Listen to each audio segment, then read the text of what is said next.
Man, welcome back to Project Road to the Cup. Man, episode 2. Obviously, we've got a lot to talk about. There's someone out there I'd like to personally send shots to, and with all due disrespect. We're going to talk about the England game. Obviously, I want to talk about the Belgium game because that game is worth talking about. We're going to bring back the Cape Verde discussion. Amanda, we've got a list for you right at the end. So obviously, before we start, if you're into beats and you want professional mixing and mastering, make sure to check out beige.co.uk. Link is in the description. Use code Trim It Off to save 10%. And if you like curry and you're in a black country in Kingswinford, make sure to check out the ChilledCurryCompany. Link is also in the description. Mandem, we're going to jump straight into it. 1 minute in. Let's talk about England. Mandem, look, I watched that game, and don't get me wrong, man, I had a bottle of wine down me. I was feeling the spirit, Mandem. I don't want to be patriotic, but I can't help but feel like we had the best game yet. In terms of drama, in terms of how the game shifted, the goals that were scored, the works. Now, look, I've read a lot of stuff online. Obviously, I have to. I can't be, a host and just go off my opinion and whatever. Do you know what I mean? I have to research this stuff. Man, I'm frustrated. I'm seeing people out there saying England, God, this is the best England I've played, and da da da da da. Or, England, I reckon we win this after that game against Croatia. I don't want to see Conser and John Stones at the back again. I never do. That were a fail from the get-go. And I'll bring it back, and I'll keep saying it, and I will die on this hill. Livramento gets injured out without playing a game, so that was already what a great pick when there's Lewis all at home. Fantastic. You'd expect him to bring, I don't know, maybe a Trent as a push, and in Big C's cubby wet dream, Ben White. Do you know what I mean? But he brings in Trevor Chalobah. Now, don't get me wrong, he didn't start, but that game against Croatia proved everything on why you should have brought Maguire. Fact. Maguire and Stones at the back. I'm sorry, but as a defensive unit, say they're both rivals, they work like jelly. They're absolutely fantastic. I thought Conser were clueless. I sing Reece James's, praises. I do think he's arguably the best in terms of ability as a right back. I thought Nico O'Reilly, look, he's young. I can understand that, but the massive concern with Nico O'Reilly for me is he thinks he's a winger too much. There's a lot of times where the ball's very deep in their half, and Mandem, he's trying to dribble past it like a prime 2017 Alexis Sanchez. Like, do you know what I mean? There's got to be a point to Riley's game where we ought to think. I hope he does just start playing like a normal defender instead of trying to dribble everyone on. I thought, hey, and I've heard mixed opinions, but I'm keeping it a buck. I thought Rice were quiet, as per usual. Anderson, obviously fantastic, as naturally. Madueke, I thought was fantastic, and I genuinely think this campaign, Madueke is going to be a menace. Do you know why? Because he gets all the hard work done. Don't get me wrong, his output's terrible. If, and I mean this, if he can learn to pass, Madueke, no, but hear me out. Madueke has never played with a top striker before. Man, we've got Harry Kane up top. If he could just make a nice little pass 1-2 there. Like there were points in the Croatia game where he's on and he just continues to dribble. Well, you shoot. Do you know what I mean? You sat there and you're pulling your own hair, but I do think he's going to be a menace.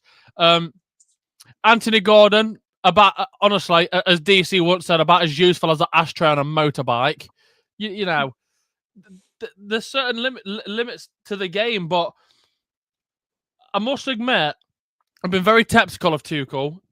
Very, and obviously, if we were to win the World Cup, then it would have proved me wrong, probably more than anyone, because I give him this World Cup and he's got to go, in my opinion, for the team he's brung and whatnot. I must say, he's playing a very attackive English team that can't defend. And we showed that first half. Like, don't get me wrong, I'm loving it. Like, Kane were dropping back. Wonderful balls. Pause.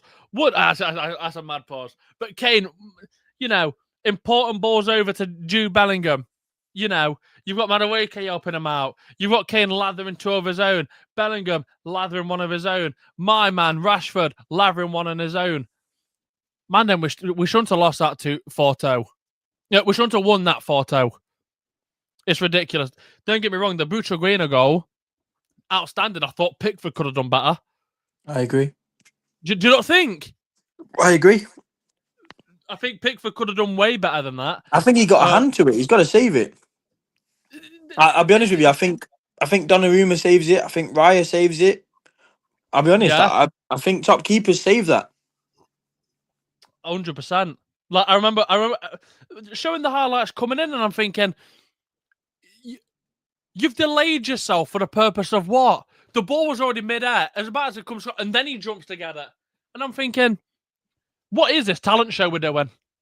Same with Nico Riley, like I've just mentioned. Why? A lot of our defence as well, and I can't help but notice, other than Reece James and arguably Stones, because obviously he's fucking, granddad age. It's a lot of luxury, I must say. I like Nico O'Reilly, and I like. Do you know what Pickford said as well? Someone asked him, I was like, why in training is your hair fluffy, but in the game you've got it slipped back and it don't move? And Pickford goes, it's my game face. Sam, I mean, it's embarrassing. I'll be real. Like, why are we talking? You know what? You know when teams are training and that, yeah. Why are we choosing to focus on my guy's hair? Yeah. Just fucking work, knuckle down, work hard, train, and go and make something of yourself. Win a World Cup for your fucking country. Like, what are we talking about? Fucking, what kind of mousse we're using, or what wax or powder, or what are you talking about? What's going on? You know what I mean? Are reporters that rubbish nowadays? That's what they're chatting about. They've got nothing to ask football wise. They're talking about what VO5 man's using. Are we all right? But do you know what I mean? It makes you want to go. Hold on, Pickford. Right, I can understand football, and I'm sure Sam, you can agree. We can all agree. Look, football, it is PR'd to the back knacker. You've got to half time. You've got to do these interviews for your football team. When it comes to international football, I'm sorry, but Pickford, in that moment, you go, sorry, mate, will you fuck off? Will you go do something? Silly questions. And for the sake of what? Give me your analysis about the game, because obviously I feel like hot topics were spilled there. Obviously, the Declan Rice going missing. Obviously, we spoke about the defence. Give me your intake, because I think personally, I think we struggled without Maguire. Whether you play Maguire with Conser or Maguire with Stones, I like Stones. I think he's solid.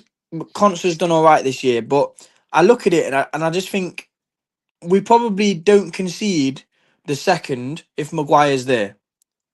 He just clears up. He wins everything. Do you know what I mean? He's not going to get beat. He's very rarely going to get beat in the air, we'll say. Do you know what I mean? Whereas Conser, he's not necessarily as strong as Maguire, in my opinion. So, I agree. Maguire and Stones for the last 2 tournaments have been pretty solid in what they've done. We've in the Euros and the World Cup, we've obviously gone to the final in both. Okay, we didn't win them, but they've played a part. They've scored important goals. We've kept clean sheets. We've done okay. Do you know what I mean? But for me, Reece James, he's always going to be solid while he's fit. The problem is keeping him fit. We know what quality he has. Left back Nico O'Reilly, I thought he did okay. I think you're right in the fact he needs to. I think in the Man City team he gets a lot more space and a lot more grace than what he's going to get in this England team. And I think sometimes you've got to use that ability to just play a nice little 1-2, keep the ball moving. Don't get caught in dangerous areas. And we're lucky that he didn't get caught in dangerous areas. But in another game, he might. The decision in general to leave Lewis Hall at home perplexed me. Yeah. In general. Then when you lose Livramento, in my mind, I'm going, right, well, I've already got Jed Spence and I've already got Reece James. They are both adequate, very good right backs. I tell you what I'm going to do. I'm going to put a left back in the team and we'll shore it up. We'll make it work. Lewis Hall had a great season. Can't understand it. But from what I understand, he's gone. Oh well, Chalaba's already in the USA. He's in Times Square. We'll send a helicopter. We'll pick him up. So what are you talking about? Leave him there. Fucking Yeah, bunny. fuck him. What are Do we you know what talking I mean? about? You know, he can play right back, centre back, whatever. But so can Reece James. I don't need another one of them. What are we talking about? I can't believe he's left Lewis Hall at home. It makes just no sense to me. Do you know He's what? probably he's probably the best natural left-sided player we've got. Yeah, yeah, But I agree. for me, him and Jed Spence have been the English players that have spent the majority of their time at left back and actually looked pretty good this season. You know, but we know what Jed Spence is about. We know that he's got bags of quality. We know Lewis Hall's got bags of quality. I just don't understand what your thought process is on not having them in the squad. Okay, you've decided that Livramento's your guy and Spence is going to be your left back, no problem. But as soon as Livermento gets injured, you just think, well, Jed Spence can play either role, and I'll just bring a fucking natural left back in. Makes no sense Yeah, to me. yeah, Midfield wise, I thought Elliot Anderson was pretty good. Got a nice little assist in open play. We'll say that. Um, Declan Rice, I thought he was okay. I didn't think he was spectacular. I didn't think he was shit. He got, he takes good corners. I'm not going to take it away from him. He takes good set pieces. That's not a dig at him. That's not a slight on Arsenal. That's nothing. He does take good set pieces. He knows the right areas to put them in. And to be fair, it is a little bit impressive. He's doing the outswinger. We're still scoring from it. Harry Kane, obviously, it's a great fucking header. But for me, Declan Rice was just running the mill. He didn't show me anything that makes him 120 million. yeah, He didn't show me anything that made him 20 million. Do you know what I mean? He's smack bang in the yeah, middle of them. Do you know what I'm trying to yeah, say? yeah, I'm not trying to criticize him. He just was one of them games where he did what he had to do. He didn't do anything more. He didn't do anything less for me. Um, Bellingham, I thought he was a little bit off the pace, to be honest with you. yeah. Um, He looked a bit slow, didn't he? just a little bit I thought sluggish. that.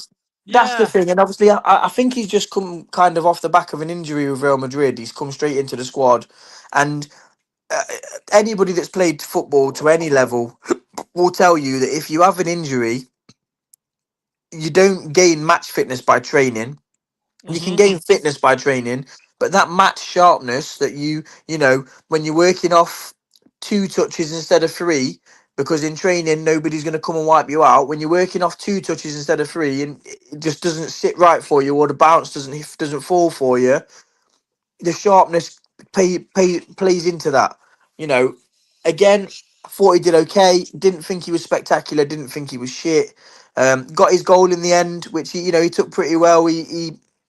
I can't remember whether it was Kane or Madueke that made the space for him inside, and he just kept running and put it in the net. I love it. I don't mind it. If we've got 11 players that don't play pretty good, but we score 4 goals every game, I'm gonna be all right. Do you know what I mean? Madueke, I thought he had a decent game, and as horrible as that is to say, I don't mean this in a bad way, but I think that he had a good first 45, then dropped off a little bit. But Yeah, I what he think so. what he Yeah. did what he did in that first 45, he showcased actually when he wants to put his fucking big boy pants on and the brain on, take your man on and put the ball in the box. There was a couple of really nice balls where the one Kane or Bellingham just didn't make that near post run, or somebody didn't make the far post run just to get a tap in. A little bit like, I don't know if you watched the Spain game yesterday or the day before, where Oh, Arabia. Oyazabal played it across the box, and Lamar just got a tap in at the back post, bro. It's fucking, you're not scoring easier goal all game. Do you know what I mean? Yeah. All year. So for me, I think it's just that kind of intelligence to know what Madueke is going to do. And I think the problem is because he's inconsistent, nobody knows what he's going to do. Sometimes I don't think he knows what he's going to do, as horrible as that sounds. I You're think right though. sometimes No, you're he's right. in that instinctive player, and there's nothing wrong with that. But I think sometimes when you're training a certain way and then in the game you decide to do something different, you almost throw your players off sometimes because they're expecting a ball to the back post and you've dropped it in on a near post.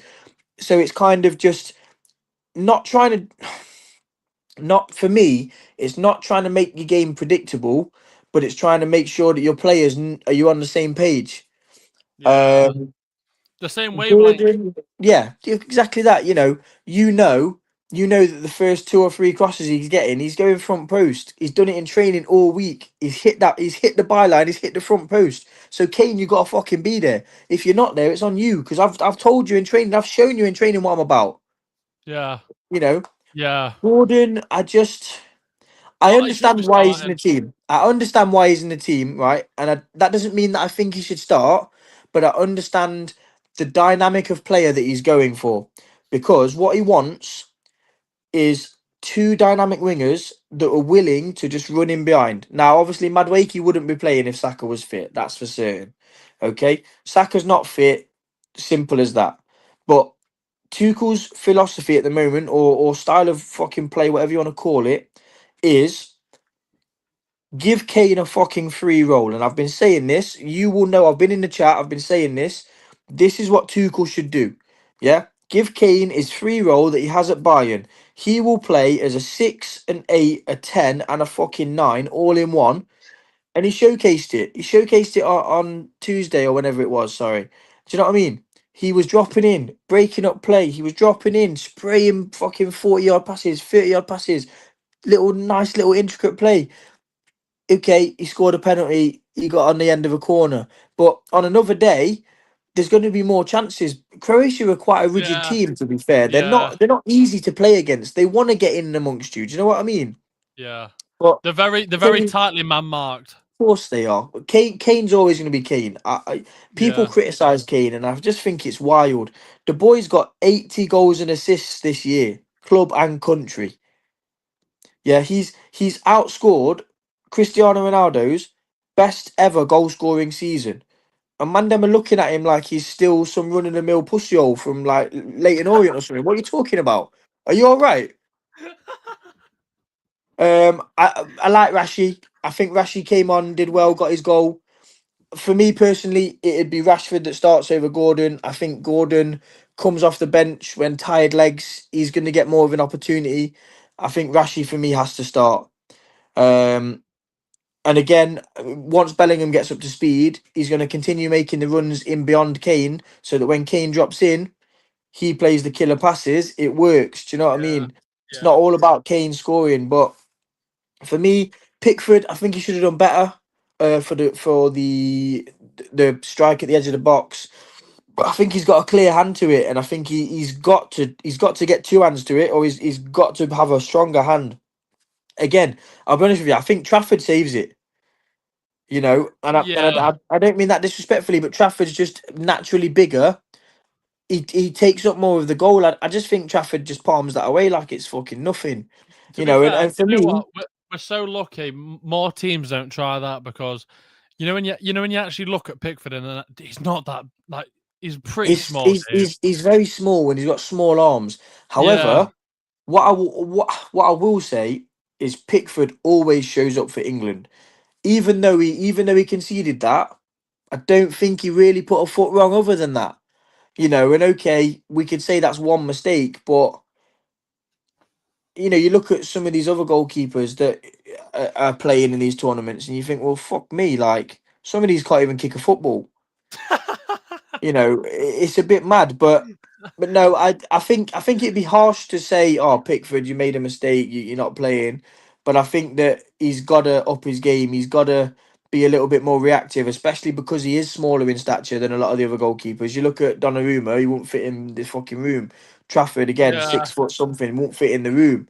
They'd have to duck to get in the doorway. So Pickford, he fucking about as big as Evie. But no, that was my take on the game. Really, I thought there was a couple of standout performances.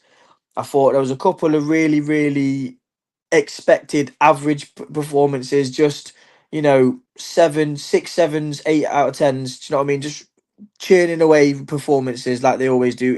Consistency, we'll call it. Yeah.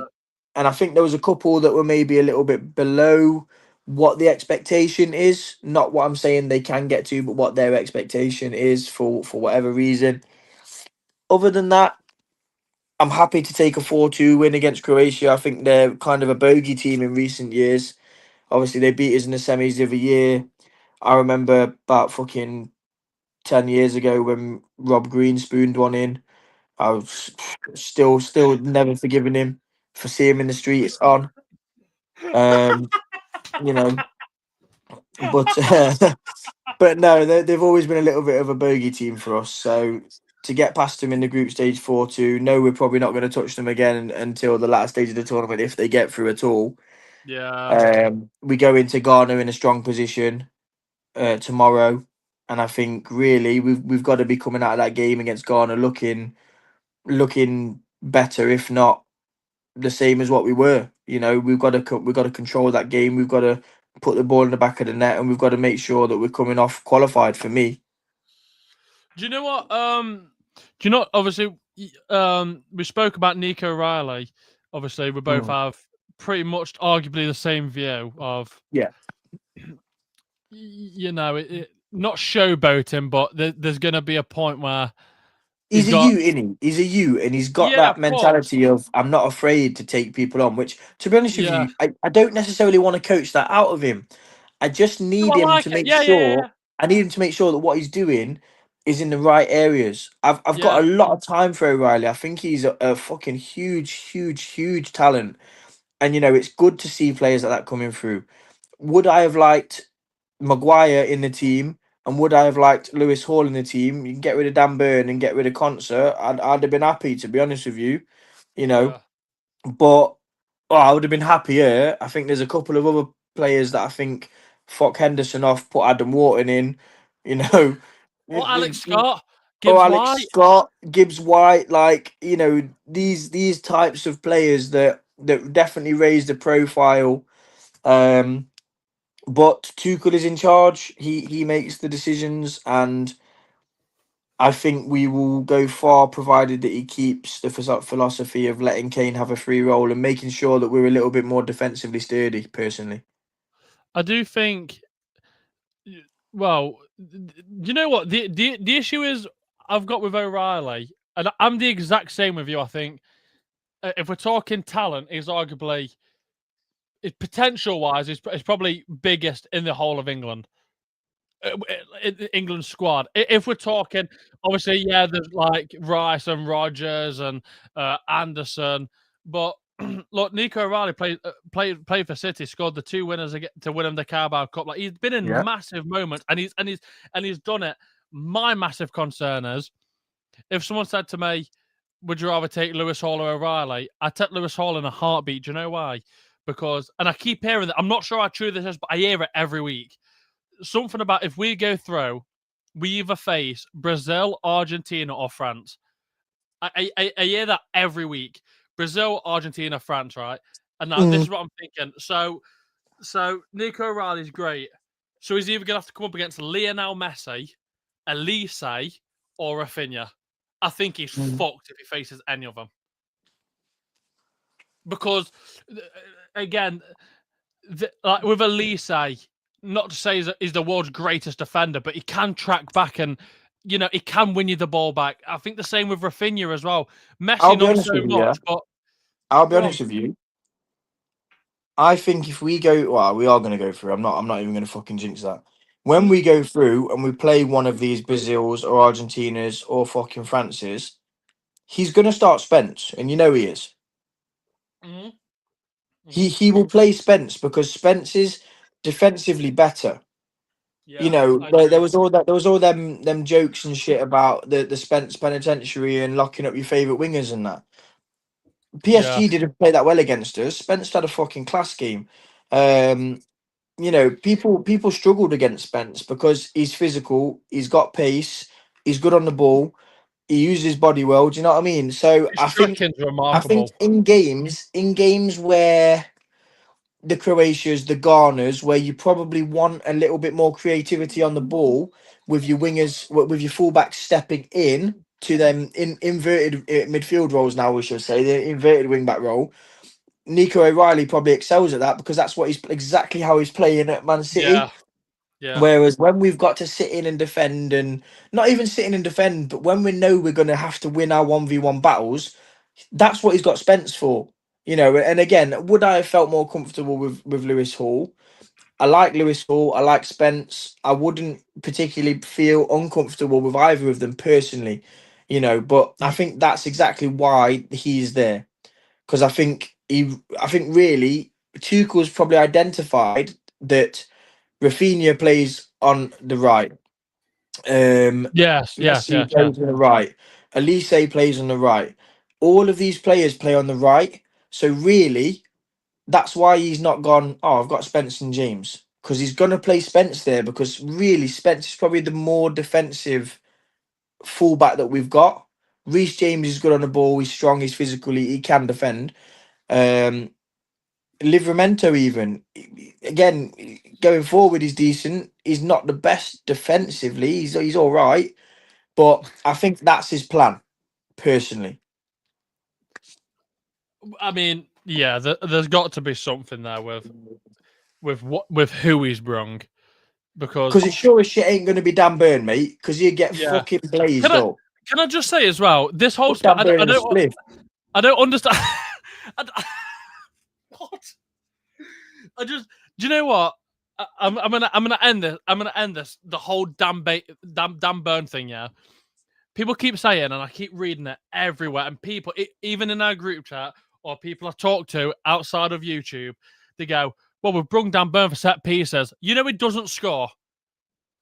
He's Yeah, got two. He got 2 goals this season. He got 2 goals last season. So what are these set pieces? Like what? I'm fed up of Aaron, but Dan Burn, he'll come in when we need when we need a cross. I'm sorry, but Maguire's right there. If we're talking set pieces, I'd Maguire's take done more Maguire all set day. pieces. Dan Burn, he's not. He don't. He scores 2 a season, 2 goals a season.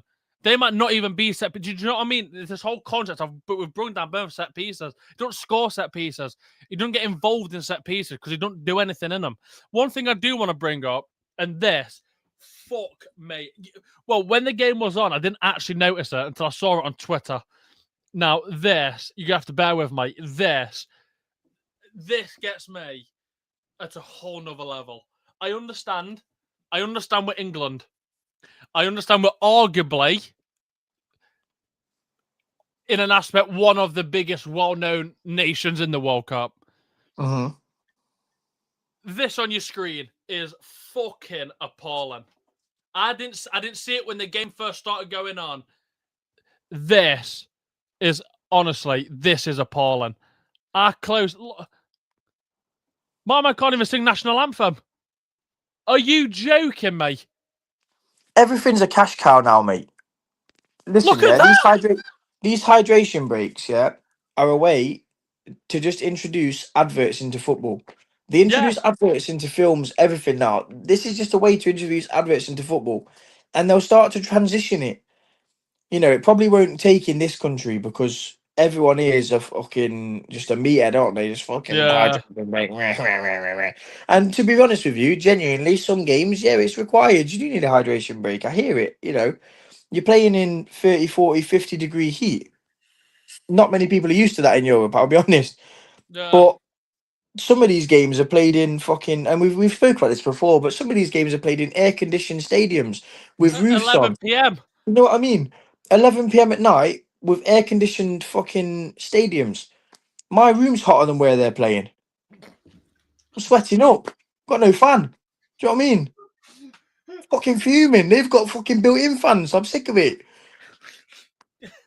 No, but you know, so it's one of them where you just kind of the hydration breaks. They're put in there 5 minutes of what, and you then some person comes on, talks some absolute rubbish. You know, I don't mean this disrespectfully to anybody, yeah, but they had in the Brazil Haiti game the other day. Brazil were playing in blue and Haiti were playing in white. They brought on Emma Hayes to do analysis, yeah, and this might not affect anyone else. It might just have been my ADHD, but they gave her a tactics board, and there was a set of blue magnets and a set of white magnets. they'd use the blue magnets for Haiti that were playing in white, and the white magnets for Brazil that was playing in what in blue. And that fucked with my head. I was thinking, why didn't you just Yeah. play with blue and white? Sam, I'm so glad you brought her up. Obviously, at the start, I said there's someone I want to diss. This fucking bitch, right? Let me try and make everyone understand something, right? You can see her there in the blue. Obviously, like Sam says, she's got the chalkboard. She's got the X's and O's. Do you know what I mean? Mandem, she has not got a clue. She has not got a clue. I'm watching these games, and you're right. It's every hydration break. They're sat there in games where like it's Spain versus Saudi Arabia, arguably one of the both hottest countries in the world. Man, damn, what do you mean you need a hydration break? And then this fucking clown comes on, and she's there on a board. What you say, Arabia, and it's not just that game. It's every. I fought against England versus Croatia game. She's there going, well, da da da da da. Are you blind? And what she said, well, you see Madueke moves up there, and then you get Modric follow it. I didn't see Modric near Madueke the entire game. What a load of bollocks. Man, then we're joined by Funds. But what a load of bollocks. I've never known someone to spew so much bollocks and get it wrong while watching the game. Funds, ever so quickly while you're here, talk to me. I'm sure you've got a peace of mind. This fucking slag. I wish this one, talk to me. Oh, no, don't. Honestly, I've never been so pissed off. Every time she comes on, she's never right. She's not got a fucking clue. Talk to me. You know what, yeah? Big up Project Prem. You know what I'm saying? Sorry for the lateness. Like and subscribe, people. Yeah.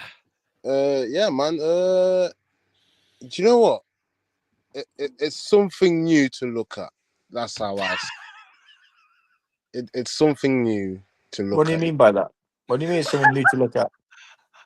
No, you got to realize with this World Cup going on, yeah, with how like these rules and all this stuff going on, like the hydration break and that, like things like this is gonna happen in it.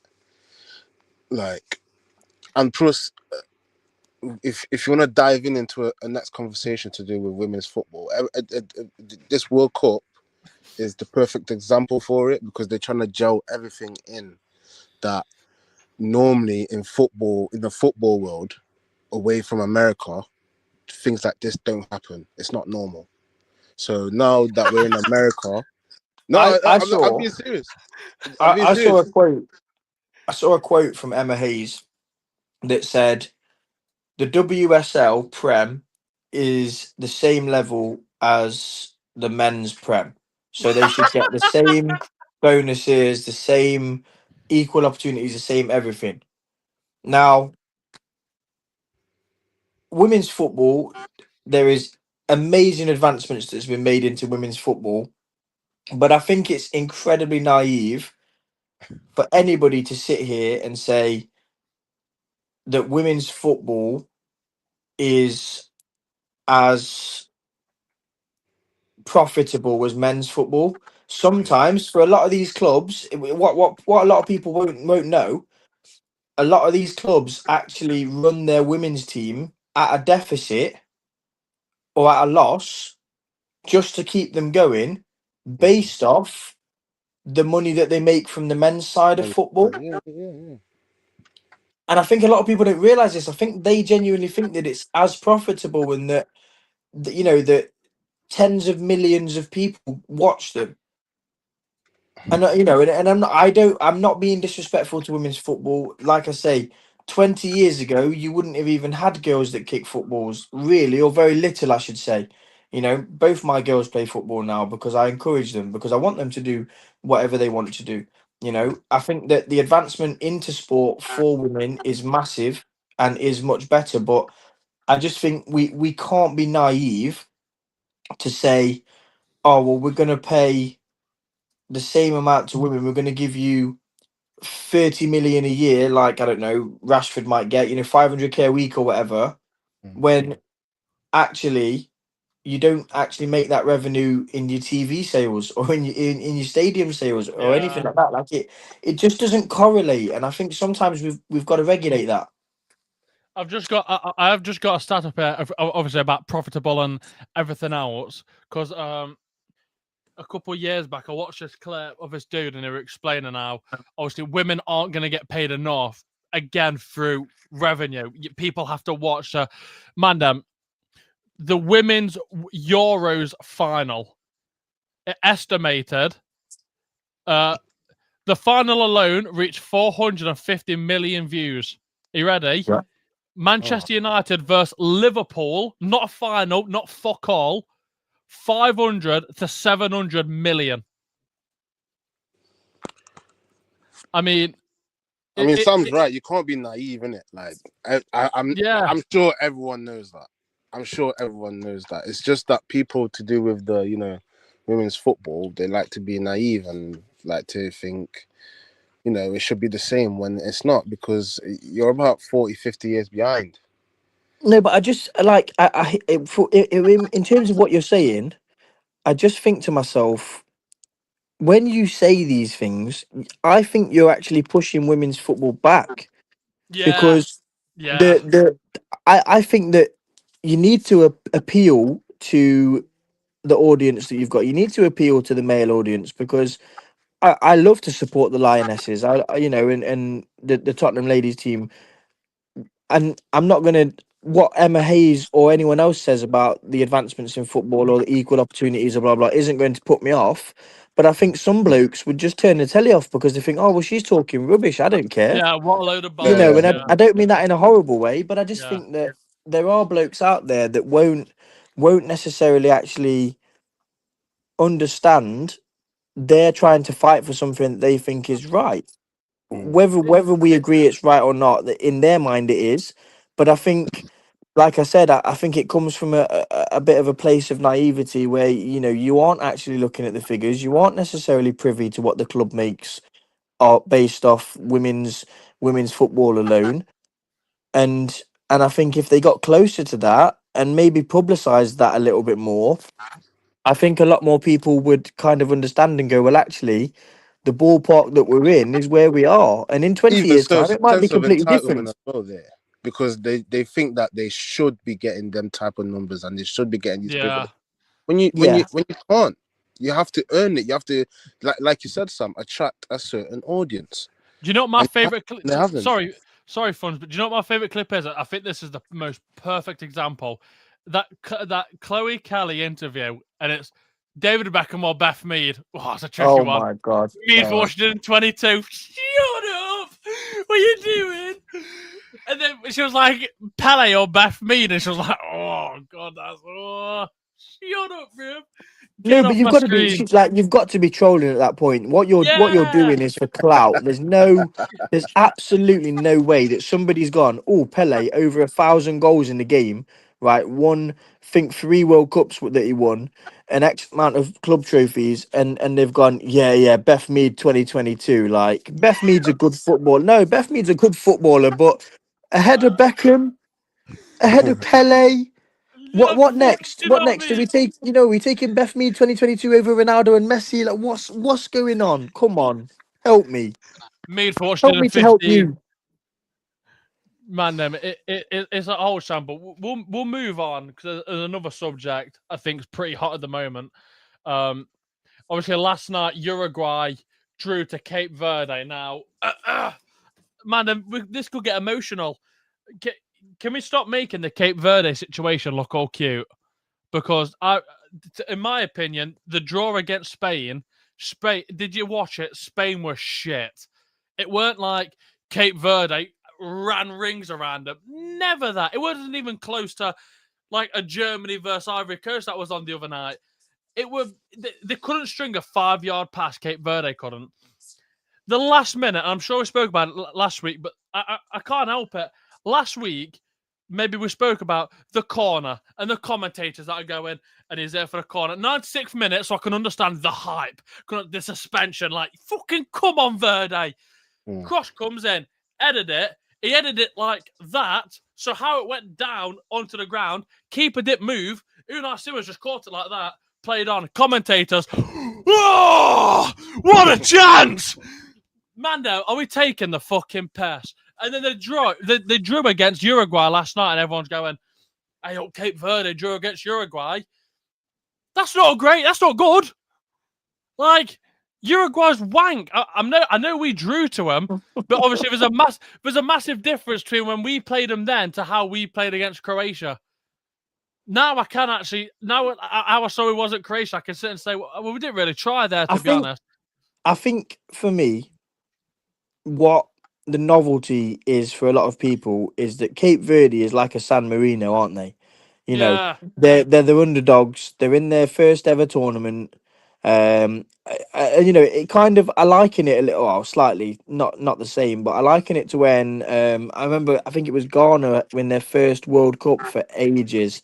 And it was the World Cup that Suarez handballed it and it went 2010. through on penalties or whatever. Yeah, South Africa. And they've got to the semi-finals, and you know, everybody was like, they weren't necessarily playing well, but they were grinding out results, and everyone was kind of, you know, oh Ghana, you know, they can go, they can do it. And it's kind of now, you know, Cape Verde might qualify for the knockout stages of a World Cup tournament. You didn't even know who they were before this fucking year. Do you know what I mean? Before this World Cup campaign, you never even heard of them. No. So I think I understand what you're saying about, yeah, they're probably getting glazed a little bit, but also to be such a minnow and to have got 2 points from your first two World Cup games against Spain and Uruguay, I do think it is massive for them. I'll be honest. It's a big result for them, for sure. For sure. Great, but do you know what I mean? It's the fun's your favorite word. It's the context that goes towards it. 100%. Spain, I'm sorry, but they did fuck all till Yamal came on. Do you know what? Spain were that bad. Ferran Torres got a 4.3 rating for his time on the perch. They were that bad. Man, I tell you what, like, I won't bury the hatchet too much because I do think the last 15 minutes, Cape Verde did put a step in. I mean, we're talking about the moment about Rememberable when he had the ball, and that the defender can fly and leg up, went out for the corner. At that point, I'm like, fucking yeah, go on. But it's not, to me, it's just, it's not as black and white as what people are making out. Cape Verde got a point against the same with Curacao when they lost yeah, they got a point against 7. No, was it 7-1? Yeah, 7-1. 7-1. They've made history. They've just scored against Germany. Fuck off. What do you mean, bro? You know, if we came from one of those countries, bro, is that acceptable? Do you know? Oh, listen. No, it's funny. It's funny that you've said that. Yeah, it's funny that you've said that because I was watching the Spain game with my dad. It was Spain versus Saudi Arabia last night. Yeah. And Spain obviously won 4-0. Yeah. Spain controlled the whole game. They didn't even get out of second gear. Yeah. Saudi Arabia, bless them, just weren't good enough. It's simple as that. Or Spain were better. We'll categorize it as that. And the supporter, the commentator said, "Oh, if Saudi Arabia could just get one goal, their fans would be well happy." I said, "They're getting bopped 4-0." I said, "What do you mean their fans would be happy?" I said, "I'm not I'm celebrating. Oh yeah, we've scored against Spain, but we're out of the tournament because we've been bopped our first 2 games. What are you talking about, Mr. Commentator?" That's a lot of but that's a lot of these like the commentators, it's their cup fight. It's mad. Yeah, it's like this is their cup final, isn't it? Like our goal is like good enough for them. You know what I mean? Because they've not been in these type of stages before, and obviously these commentators, they're playing on it, and they're like, because of the atmosphere, they're not really used to it. So it's like it's one of them. But I pretty much agree with KLS, to be honest. Could you imagine that again? Elise assisted again.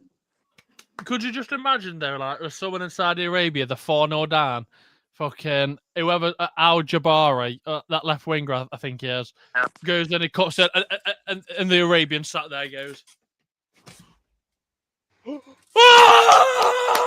dude, could you imagine 4-1 down? Neighbours are going, I'll be honest with you. If we're playing Spain, yeah, and we're getting bopped 4-0, and Kane goes through and scores, and someone celebrates, I might jump him. Yeah, no. I might jump him. It's not a game. What are you talking about? We're fucking 4-1 down, you daft cunt. We're 4-1 down. Kane gets one in, runs to the corner. It's different for Saudi Arabia, unless you're an actual. I might suplex him in the pub. What are you talking about? 4-1 you're celebrating. Are you all right? Like I said, it's different for Saudi Arabia, innit? They're not used to this. But like, hit him with the swanton bomb off the bar. If you're an actual football fan, You're not celebrating that That's 4-1. not. I tell you what, though, bro, that's not true though, because last World Cup they beat Argentina that went on to win it. So it's not like it happened like 20 years ago.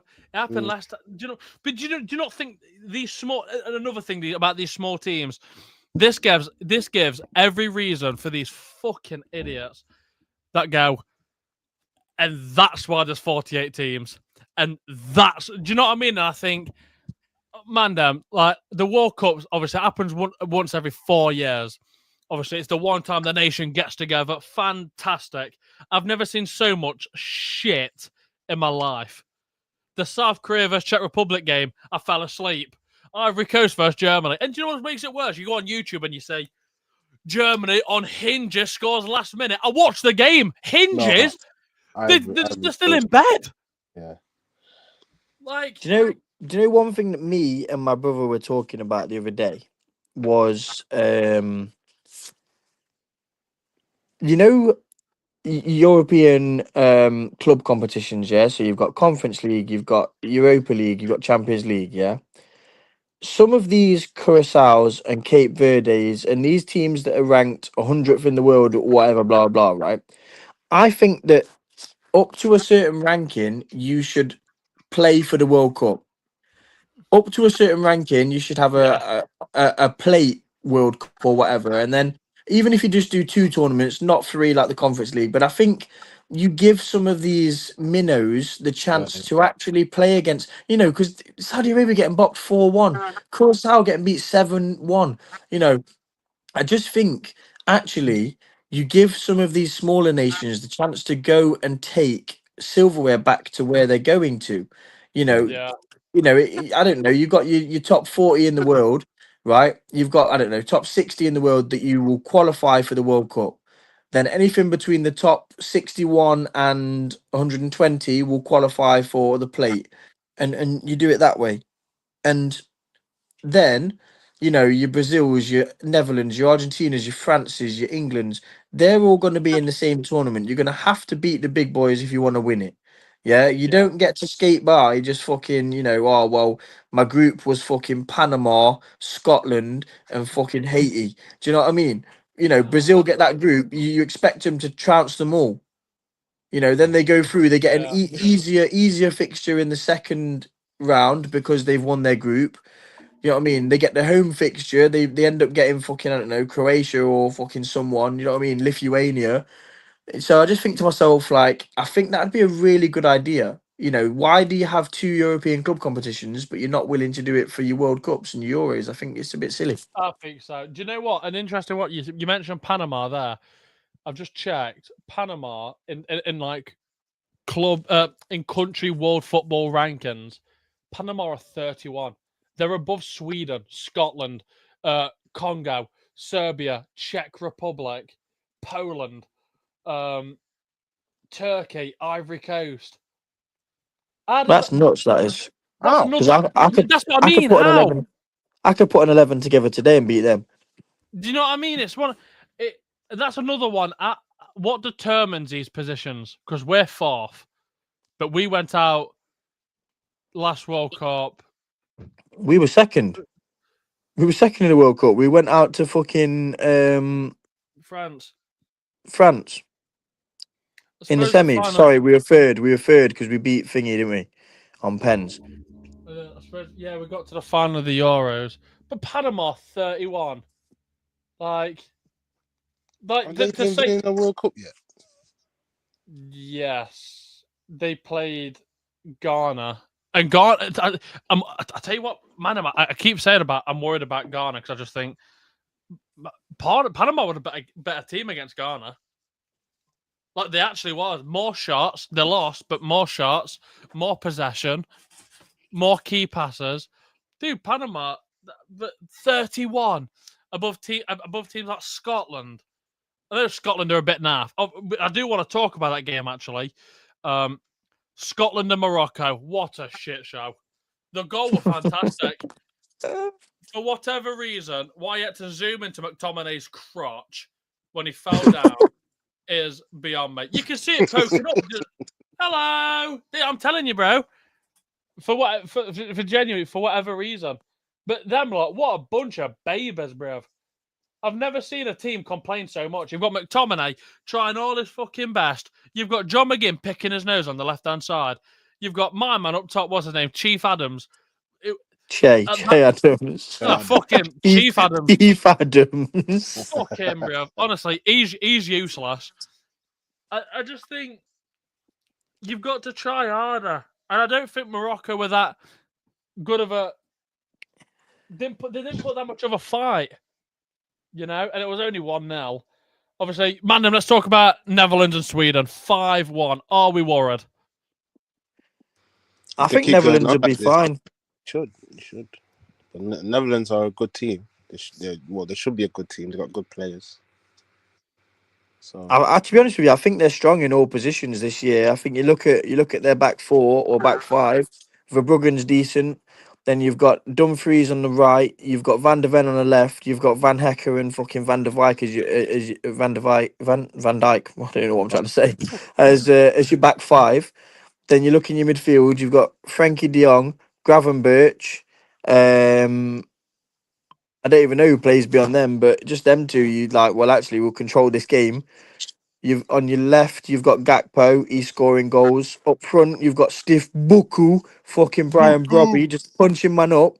Do you know what I mean? Yeah. He just Yeah, man. smashing man up for bits, scoring That's a goals. bully. Do you know what I mean? Bully.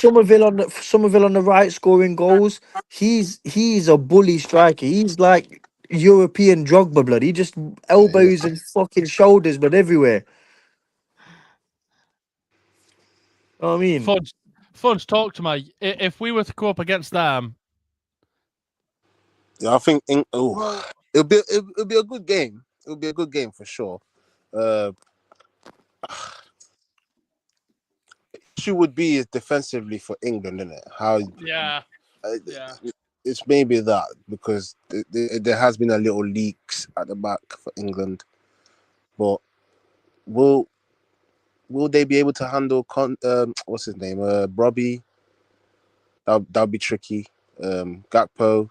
Again, sorry, but that's another reason why you'd bring Maguire for players like Brobby. Yeah, exactly.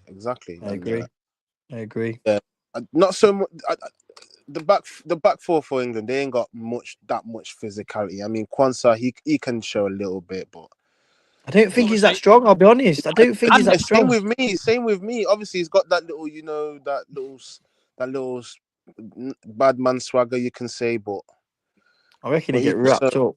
Yeah, there's just one massive. I'm not falling for that shit, man. There's just one massive difference between Kwanzaa though. He likes kids. Oh god. Oh my gosh. God. Well, like, man, how he's on the coach. No wonder he brought Nico O'Reilly.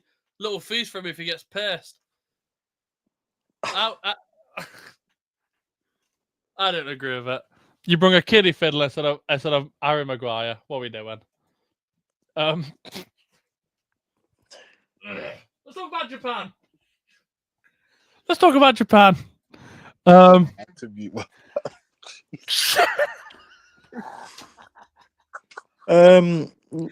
honest with you, I think Japan will do well. I think South Korea will do well. I think that they are very technical teams, and I think they work really hard off the ball.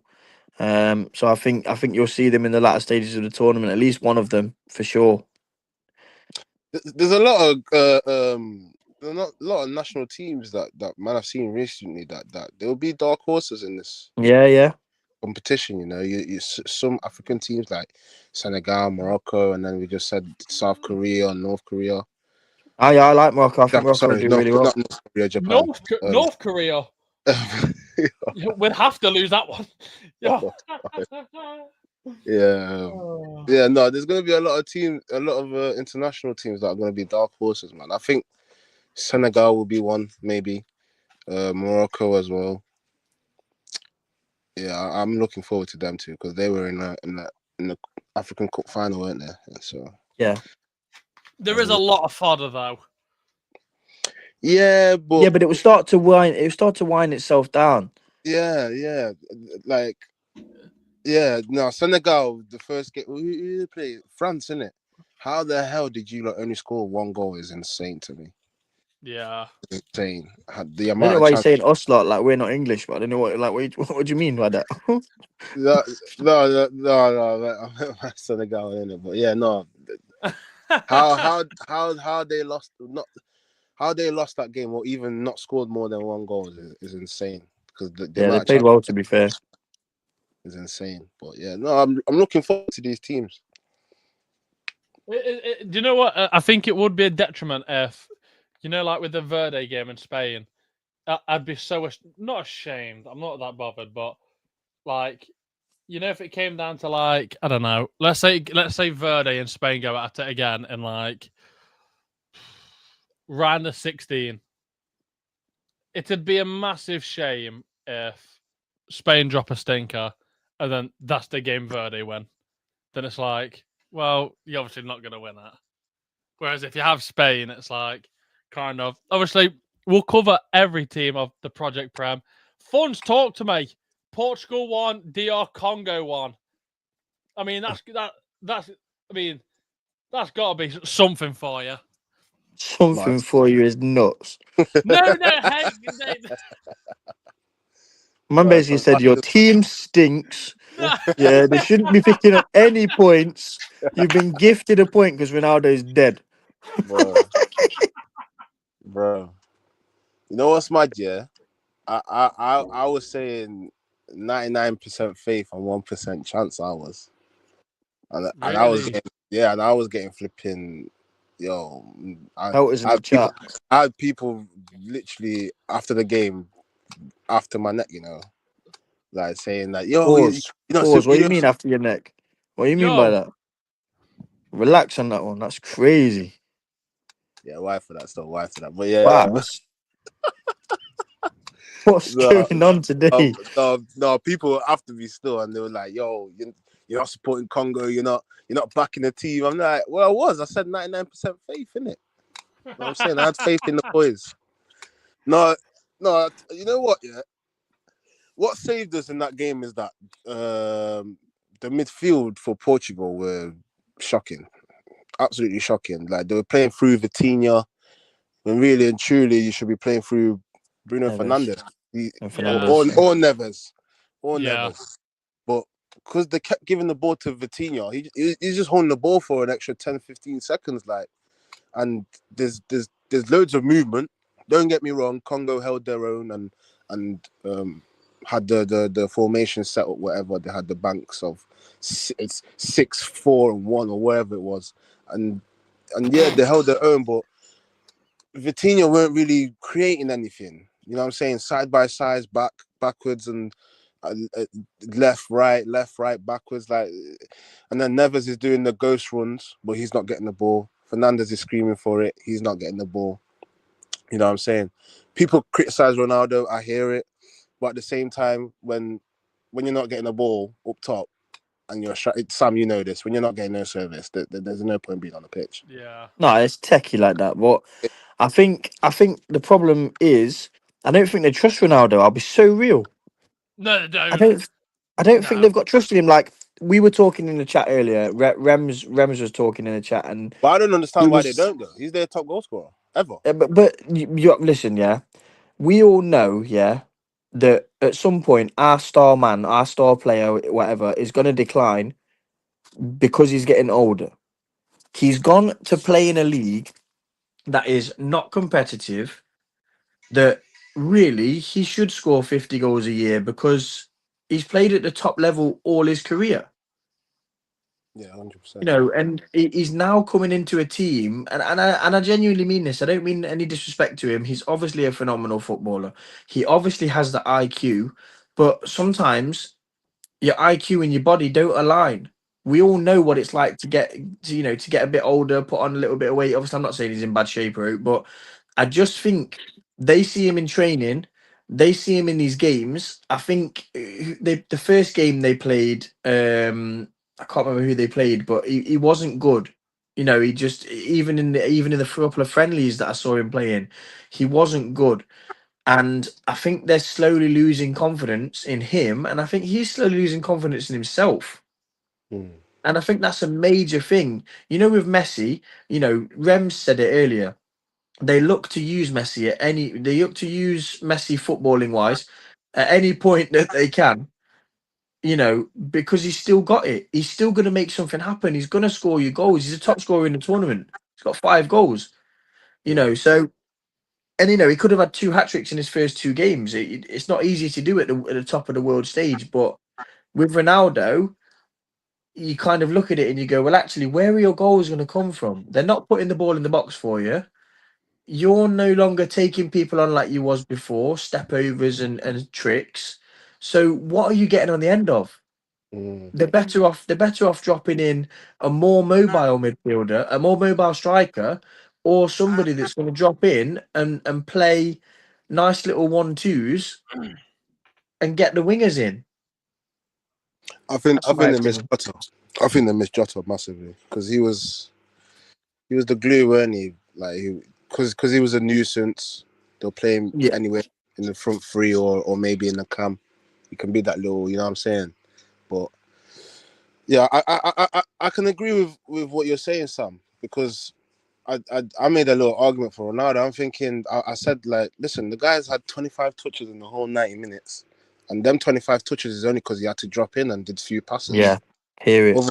Over than that, when he's in the box, you're not really finding him. And when he did have the chances, they were half chances, isn't it? So it's like But I but look at both sides.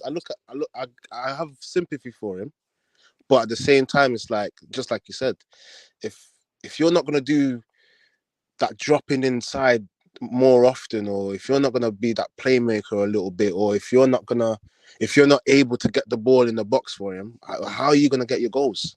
this is what I mean. How are you gonna shine? Do you know And what it is Not as so well? much, not so much him, but how are you gonna help this team to shine? that's Do what I you know what mean. do you know what it is as well? Obviously, when we talk about Ronaldo and his goals, a lot of goals come from either doing it himself or making them himself. This is a Ronaldo now that, whether you want to He's admit it or relying. not, you need to do it for him. Yeah, you need to do it for. He's You reliant, know, blood. like I always remember the goal. Come with the goal where he did a little step over, he like flicked it in, and then Nani was offside and just tapped it in, and they were like, Yeah, I remember What's he fuming. doing?" Yeah, Like that. Like you won't see him do that now. no. Again, like even I mean, I don't want to glaze the boy, but the not the Congo game, the one before, where Fernandez just beautifully outside the foot, bang into Ronaldo. That Ronaldo can't do that. Ronaldo, unfortunately, he does need a Fernandez to feed him. And do you know what else as well? I don't think he gets that from Rafael Leao. No. I don't. I think Rafael Leao. I've said this multiple times. He's another one where people glaze him, and I watch him and I think, is that it? Like, is that actually what people? Do you know what I mean? I don't think he's gonna get. He needs support all the time with Ronaldo. He's a bit like a pensioner. You know, you Do can't you know, shit. like, So you know, yeah, for me, yeah, I'm gonna say something, and people are probably gonna look at the pod and laugh and talk shit, yeah. But Ronaldo, for me, is like Haaland. He was a finisher. He was good at what he did. He knew how to get on the end of things, but he wasn't a footballer. He wasn't playing nice little 1-2s and fucking playing. You look at Kane. Ronaldo can't do what Kane does. They're a similar age. I think they've got well. They're probably. I think Ronaldo's older, but you look at Kane. He's dropping in and he's spraying 50, 60 yard passes and making things for Elise. He's making things for Diaz. He's making things for Bellingham. He's making things for Gordon or fucking Rashford or whoever. He's dropping in and doing the doggies and the shit and the rubbish. When have you ever seen Ronaldo do stuff like that? Like, yes, he used to drag his teams through games, but by scoring goals.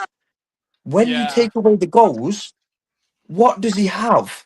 If it weren't for if it wasn't gonna benefit him, he wouldn't do it. That's what I'm saying. Like but no, even if it would benefit him, I don't think he's got it in the locker. If you take away the goals, which you have done, they've dried up. What does he offer the team? Nothing. Yeah. You Yeah, know I what? can agree with that, yeah.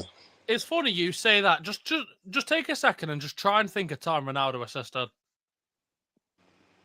No, that's not his game, man. He's a killer. No, of course not. But That's not his No, game. but when he's not a killer funds, what's he bringing? yeah. No, and I can understand that. I said no. I hear it. I hear it. You know, and that's the thing. Like, He's not a playmaker. He never really was he was back in the day, but now he's not a playmaker. Now he's just a killer. But like you said, innit, if you're not gonna be doing none of that, and if you're not gonna if the ball's not coming to you, and you're only getting 25, you're a passenger. Yeah, you're kind of a little problem still. I don't think. No, wait. Let me say this. He is an issue, but I think he's an easy scapegoat because there's way more issues than just him. I think he's a victim of his own success at times. I'll put it that way, where the expectation on him, the expectation on him is massive because of the expectations that he's surpassed. Yeah. He is obviously a phenomenal goal scorer. He's a phenomenal talent. He's played at the highest teams. He's won the highest honours. You can take nothing away from him. You know, I'm not sitting here saying he's a really shit footballer, but I'm saying when the chips are down, who do you fucking want on your team? Because it isn't him, and he's showcasing that right now. Yeah, right now, no.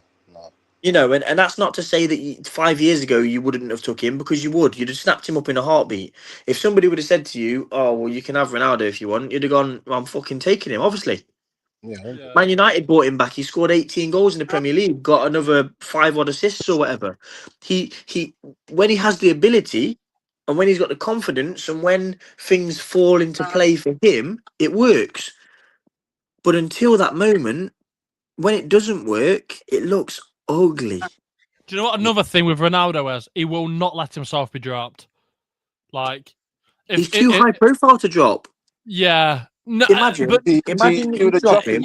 Yeah, that's the gaffer. Yeah, at that point, you got to look at it and think, bro, what are you doing? Are you a manager or? I think that. Do you know what? I don't think he's right now.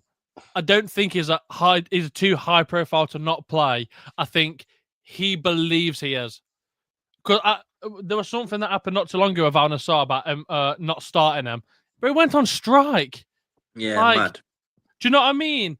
And at that point, but the thing is, though, weirdly, in football terms, we don't look at Ronaldo and go, needs to start. But the people who control the Portuguese national team and whatnot, they'll go, he's the cash cow, he's the money maker. Yes. So people go to watch Portugal because they're going to see Ronaldo. And if the manager doesn't pick him, probably imagine the manager probably would get sacked. Imagine the uproar, yeah? The Portuguese manager can't win because if he plays Ronaldo and they lose or they don't do well, fuck me, why is Ronaldo playing? Yeah.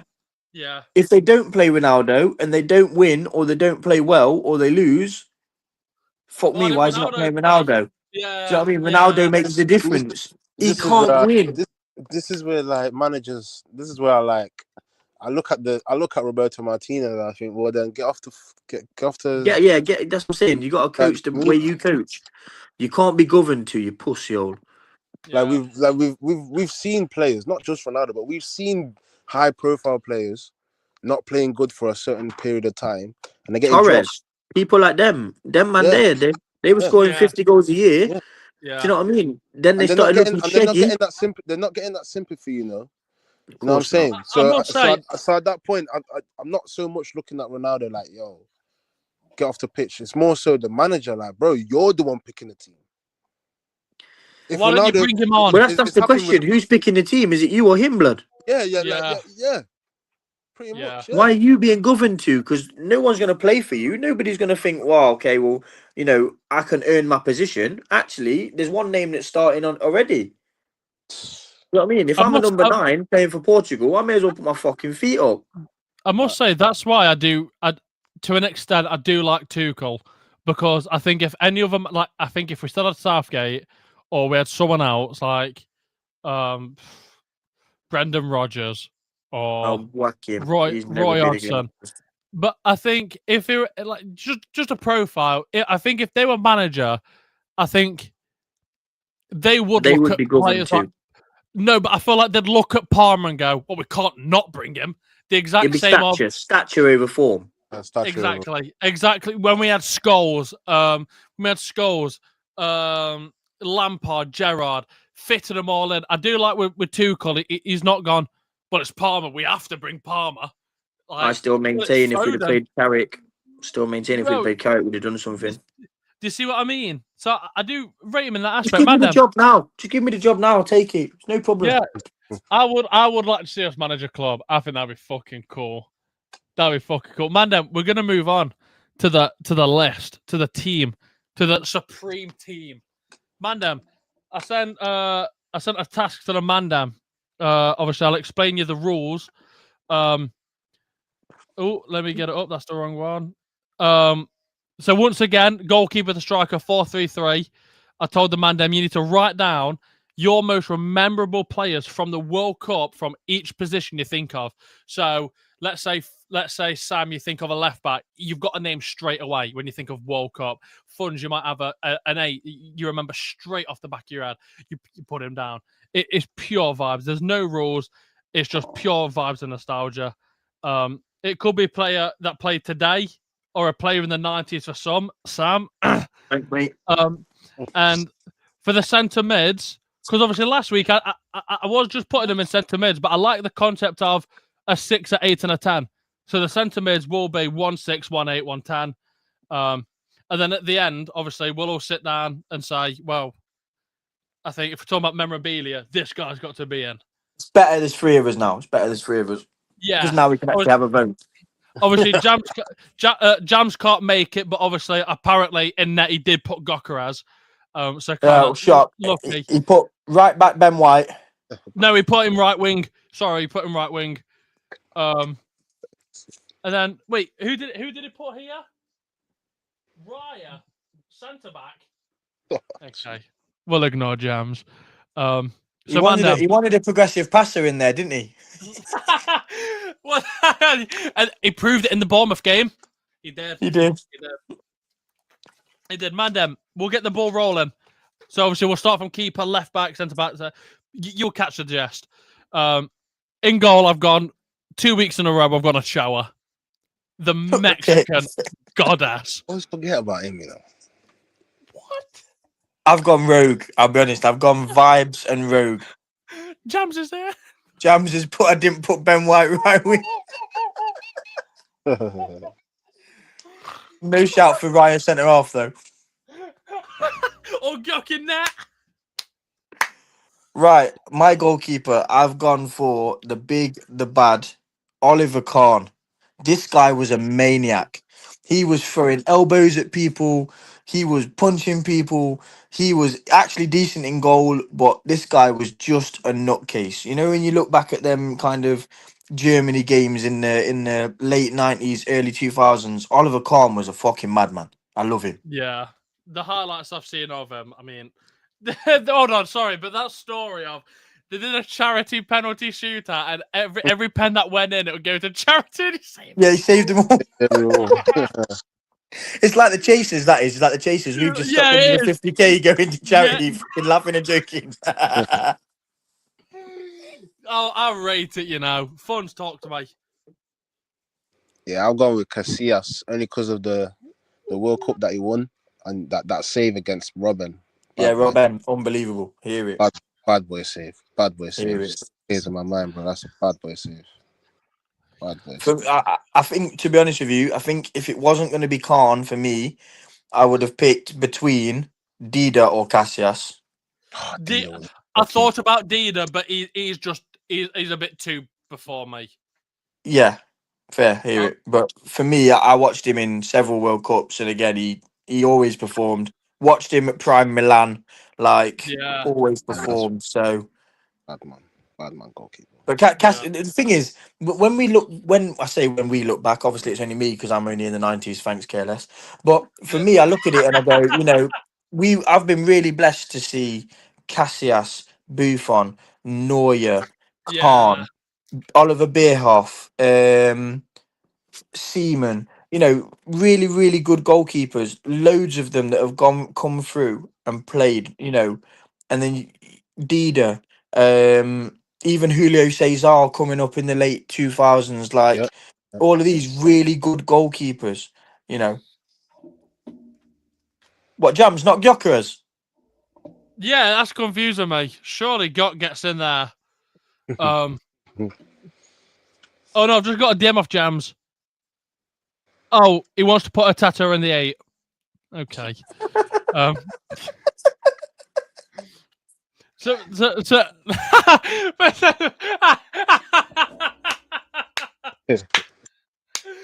oh, so we've got Ochoa, Oliver Kahn, and Casillas. Now, I can't go Oliver Kahn because he was just way before my time. No, I hear it. Um, I'm happy to put Casillas in there. I'm not going to Yeah. argue with that. yeah. I think. I mean that. I mean, what a final. Yeah, Yeah. I'm only picking Casillas because of the World Cup that he won it. Yeah. Ochoa is a very good shout. He's the vibey keeper that man knew for like a good 8 games. Like he was cold. Yeah. Then. To me, He just Ochoa, doesn't age. He just doesn't Yeah, age. yeah, yeah. Every He looks year they're good. there. He's He's like good. a vampire. It's like they put him in fucking cryo freeze or something until the World Cup rolls around. Then they just unfreeze him. Like what's going on with my man? I'm trying to figure out how old he He was is. very inspirational for He's Mexico. 672 now. He's 40 now. That's what I'm saying. Him and Craig Gordon are duking it out for who's about. Wow. What? Who? Yo. So Casillas goes in. Left back. I found left back the trickiest. I couldn't think of any other left back, but the one that did spring was Marcelo. I don't know Fair. why. There's absolutely no argument for it. I just remember him in that fucking beautiful orange shirt, yellow shirt. Just fucking yeah. Sam, Similar vein. I went Carlos. He's my guy. I watched him. yeah, I remember seeing him kill fucking free kicks outside the wall and bend it in. I remember seeing him nearly fucking kill people, decapitate them in the stands or in the goal. It was either in the goal or it was in row Z and someone was dead. Do you know what I mean? It was either a goal or there was a fatality. Do you know what I mean? That man had some shot power in the legs. But he was techie with it. It was stiff buku tech. It was mad. The way yeah. that man moved, it was crazy. But Carlos is one of my favorite left backs ever. He's arguably one of the most Premier League players to never play in the Prem. Yeah, I agree. Just I agree. I think phenomenal. Funds. Yeah, I'm going the same with Sam Carlos. Just before I stopped watching all the OGs. Yeah. He was a bad man left back, up and down, long shots, any type of acrobatic shots. He'll catch it with his left foot, guaranteed goal or guaranteed on target. So yeah, I'll go with Carlos. And for Brazil, he was in that golden generation as well, and he was influential and massive for them as well. So For me as well, yeah, iconic, bro. Seeing man like that in the Jogger Bonito adverts, yeah, and they're all running through the tunnels and that, running bro. through the tunnels, and Figa, the Portuguese team, the Brazilian team, they were taking man on, and I was going, "Wow, get him, get what do you know what I mean?" That was bad man things back in the day when I was a kid. Oh yeah. Do you Be lit. that's arguably my favorite kit. The 2002 Yes. Brazil kit. Yeah. Yeah. So Unbelievable. Roberto Carlos slots in there. Yes. Again, man, just for disclaimers for people watching, we're not nerds. Centre backs, it could be left or right. I'm not bothered. Yeah. I've gone Carlos Puyol. Fair, hear it. Probably for the exact same reason. Fun said Casillas. I think that World Cup final, man. He was immense. He was Dude. immense. And do you know what helped him as well? Like growing up, he obviously played FIFA and whatnot, and I'd watch FIFA videos on He was just what a lovely guy. Like, I know it probably doesn't mean anything about his football, but it's the fact of he's not vicious. He won't go out and just break your leg, yet he still wins. Mm. You know what it was You as know- well for me? He was a humble youth. I remember there was one Yes. time, I know it wasn't in the Yeah. World Cup, there was one time where Barcelona scored and everyone started dancing and doing mad shit. And he just like bust Yeah, up we to went to the corner and I was Ronaldinho. like, no, Just come bust on. up to Ronaldinho and said, fuck all that shit, man, get back. Do you know what I mean? Yeah. He was like, just leave it, allow it. Do you know what I mean? And someone Like, slapped him. Someone slapped him. Ronaldinho was about to beef him. He just went, no, allow him. Of course, play. Not bothered. Love Puyol. Puyol is one of my That- favourites. that is a captain. Yeah, That is 100. a captain. 100. Sam.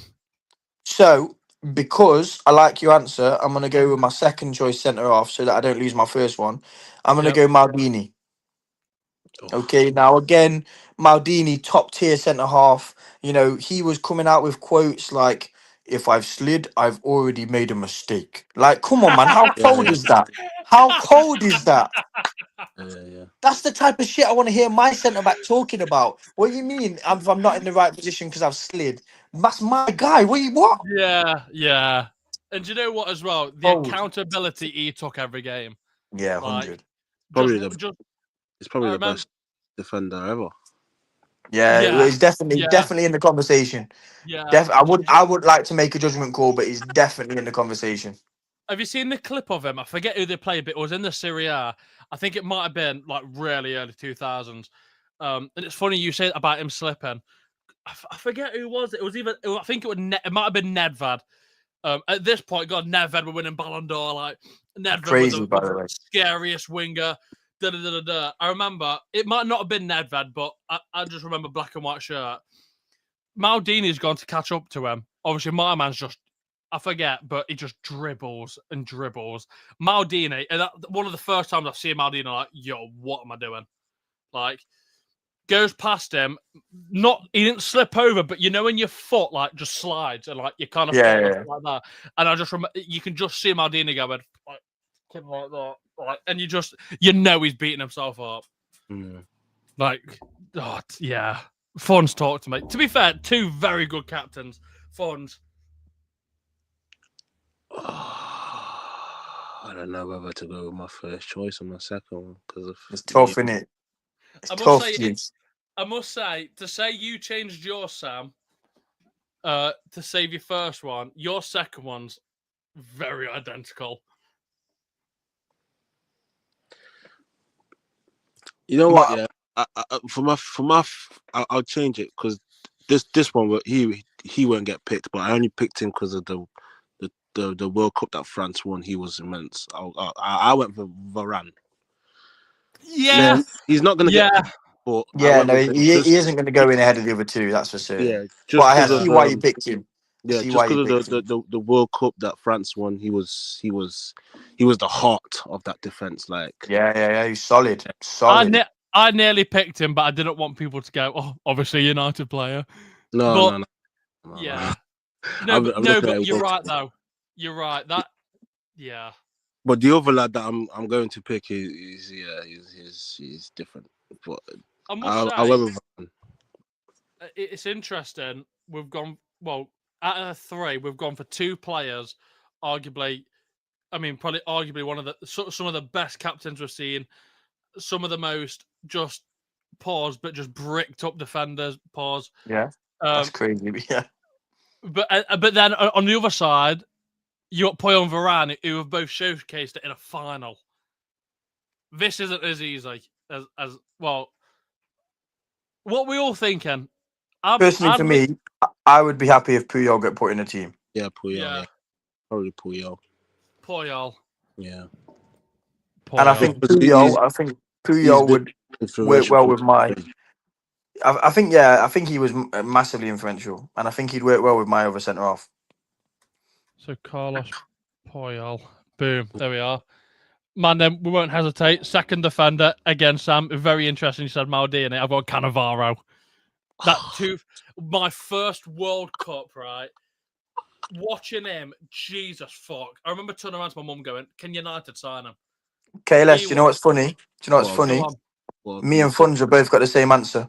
What a beautiful, beautiful man. Really? Ballon d'Or winner bro, off the back of that World Cup. bro. Are you all Come right? on, come Cannavaro's on, my guy. I come wanted on, him in this that team. guy in Yeah. the fight, He bro. was In he the was Rolls semi-final, bro. Royce. He was Rolls Royce and Solid at the same time. How does that even make fucking sense? What are you Oh talking my, about? Oh yeah, and he was 5'6". I fucking love that boy, bro. A I centre bro. love off that is boy. 5'6". Cannavaro. I Come on, mean, man. fucking Just nuts. write it in right now. Like, That's That's my why I had guy. to change. That's why I had to put Maldini in because I love Maldini, but Cannavaro. If we're talking about vibes, we're talking about what he did. Ballon d'Or winner as a Bro, centre half off the bro, back of that season.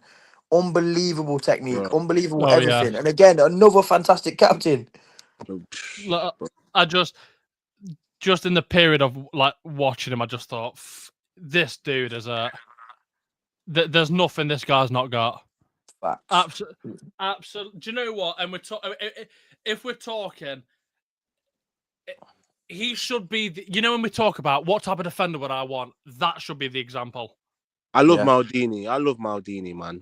He probably is the best Italian defender, or probably is the best defender ever. But Cannavaro, I don't know. It's just something about him that I Do you know? Yeah. Do you favorite know? defender. For me, Maldini was slightly before my time. If I'd have grew up in the '80s, going into the '90s, I probably would have had a different perspective. Yeah, But Cannavaro was that mid '90s into the early 2000s yeah, Italian poster boy, Ballon d'Or winner as a centre back, which you don't see. Very rarely do you see it. And I no, just think to myself, for me, that's probably why I resonate with him a little bit more than I do with Maldini. I know Maldini was quality. I know Maldini was class. I know Nesta was class. That yeah, Italian defence at that time was famed for being strong as fuck. yeah, yeah. So, but I think it's testament that all three of us have put him in. That doesn't very often happen. No, no, no, no. KLS right back. What are you telling me? I've returned. Right. Didn't even know you Right gone. back. Who was your right back? My right back, right. Well, I could have gone at this and put a load of Brazilian players in it because obviously they were the team for me, but I didn't. I tried to keep it a little bit neutral. Yep. I went for another captain fantastic, and Jams mentioned him in the chat earlier on, Philip Lahm. Mm. Yeah. Yeah.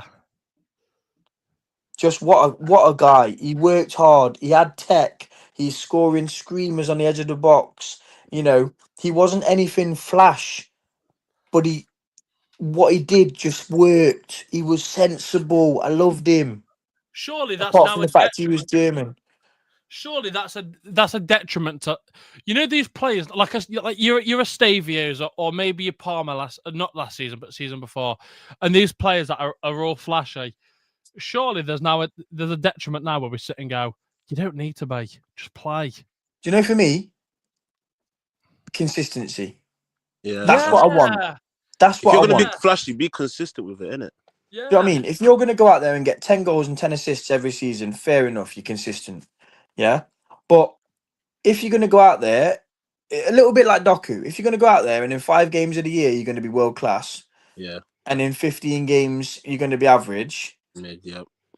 I'd rather go and buy someone that for He's 12 consistently games getting is going to, and for 12 games is and going to be world class yep, because he's Yeah. more consistent. yep. And Lahm just, you never saw him have a bad game. Nope. I could have also gone for Javier Zanetti, but I thought No. Lahm, I like Lahm. Yeah. Is it true as well? It's either yellow cards or red cards, but in every game Philip Lahm's played, he's never had a red. I Never. don't think he ever had a red. Never had I a mean- red in his career. I mean, Jesus Christ. And do you he know what it played is? he played like 700 games, by the way. Yeah, he did, bro. And do you know what? A lot of them was for Germany. So it's not like but the Bundesliga because he played a lot for club. Yeah. But you got to remember, bro. I'm sure he didn't even get that many yellow cards either. That's No. No, and do you know what as well, bro? When Philip Lahm first started playing for Germany and whatnot, they're on the back end of West Germany. And they're winning in like the late 90s, like was it they got to a final in what was it? Was it a final in the 2002 one or 2006? Yeah, they got beat 2002 by Brazil. Brazil 2-0. yeah. Do you know Ronaldo what I got mean? 2. And for him to not even, oh man, do you know what? Fuck it, let's switch it up. Funds, go on, right back. You know what? I went a bit rogue again. I only went for the goal in the World Cup, which was Pavard. Yeah. Pavard, Yeah, see? As soon as you said it, I knew where you were going with it. Yeah. I don't know who Lon didn't even come into my head. You know what I'm saying? So it's like pause, but it's like I just went with a goal. Which was No, I hear it. It's vibes. I hear it. The goal. What a goal, by the way. Yeah, facts. Facts. Obviously, Trimless will be back, man. I'm just a disclaimer. He just needs to get a charger. But I've too gone for Pavard. Fair, Pavard's in the team. But whether you want to, we can argue it. I don't mind because Lom's God, but Pavard. It's vibes. That goal's gonna be in the category for goal categories for the World Cup for like forever. Forever. Oh, 100%. 100%. It's going to be in YouTube compilations because they don't do DVDs anymore. They don't do 100 best World Cup goals like they used to. You put a DVD on for an hour to watch the goal. Do you know what I mean? And do you know what? Was that not against Argentina? Like that weren't against. Yeah, it was. Yeah, it was. Yeah. Do you know what I mean? That's yes. Right, man. Then we're going into sixers. I've got Nigel de Jong. I hear it. Just for that challenge, I hear it. it. Just pure. Because I remember watching the final. My mum was sat down. Yeah, she was on a phone at the time. No, she was on the phone at the time. And I remember turning around to my mum going, "Mum, oh my god, Mum, watch!" Like, dude, he's killed him. He's killed him. Dude, honestly, and Xabi Alonso's on the floor, crumpled on the floor, stretched out and everything. I'm sat there at the TV going, "Oh my god." I don't know what he was thinking, by the way. Jesus Christ. Like, he was nowhere near the ball. That's in a final, by the way, as well. Yeah, like. And you got a deep pick. Xabi Alonso, he headed that ball. So, like, what were you thinking? The thing is that that's arguably a worse challenge than Zidane's headbutt. Yeah, of course it is, bro.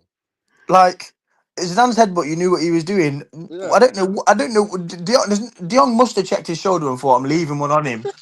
Like, I don't know I can't. As a footballer, I don't know what went through his brain because I couldn't have fathomed it unless I was purposely leaving one on. And I'm thinking, well, I'm getting sent off here anyway, so I'm taking him with me. As well, he's not controlling that. He ain't no. Look at that, bro. Where are you going for a kick for? Bro. That's straight murder. That's everybody was kung fu fight. That's straight murder. But look at him. Hold on. Bro, even Van Bommel's looking. Even Van Bommel's looking at him going, brother, you all right? Yeah, look at him. What are you doing? Van Bommel's thinking, this is a final. It's 0-0, bro. This 0-0, bro. This is a final. Do you know what? Do you know what I rate? I love how nowhere near he is. Bro, he's nowhere near the ball. He's not like the foot weren't even gonna connect the ball ever. No, but do you know the worst thing is? Do you know the worst thing is for me? The position that he's in, he looks like he's about to follow it up with like a donkey kick or something. Yeah, like it looks like the back foot's coming in as well. What's going on? He's a madman, bro. Madman. That was him afterwards. Oh shit! Let me see if we get a gif. Man, then let's relive this moment because let's see if it works. Look at that! What are you doing? No way! I don't understand. No way, bro. Listen, yeah.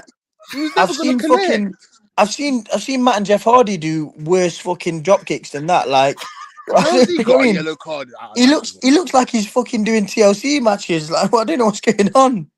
What was the? Do you know what it was? It was almost like, right, I'm gonna try and get this ball. Saw that his leg can't go anywhere and just full committed. Man, damn. It's just. What are you doing? I just don't understand. Never gonna get there. What are you doing? The thing is, Alonso's just headed the ball so calmly, and he's just walked into the cleanest sweet chin music he's ever going to get in his life. What's going on? It made no sense. You know when you see him go down. Look, we can't hear it, but you can hear the. Oh, look! Man, you know, man's winded and everything. Like he's he can't even to breathe. He's like, You, you want to know, beef him, but you can't even move. You want to you know beef the him, but you ones. can't move. Like, You know the ones me like fucking God. Bro.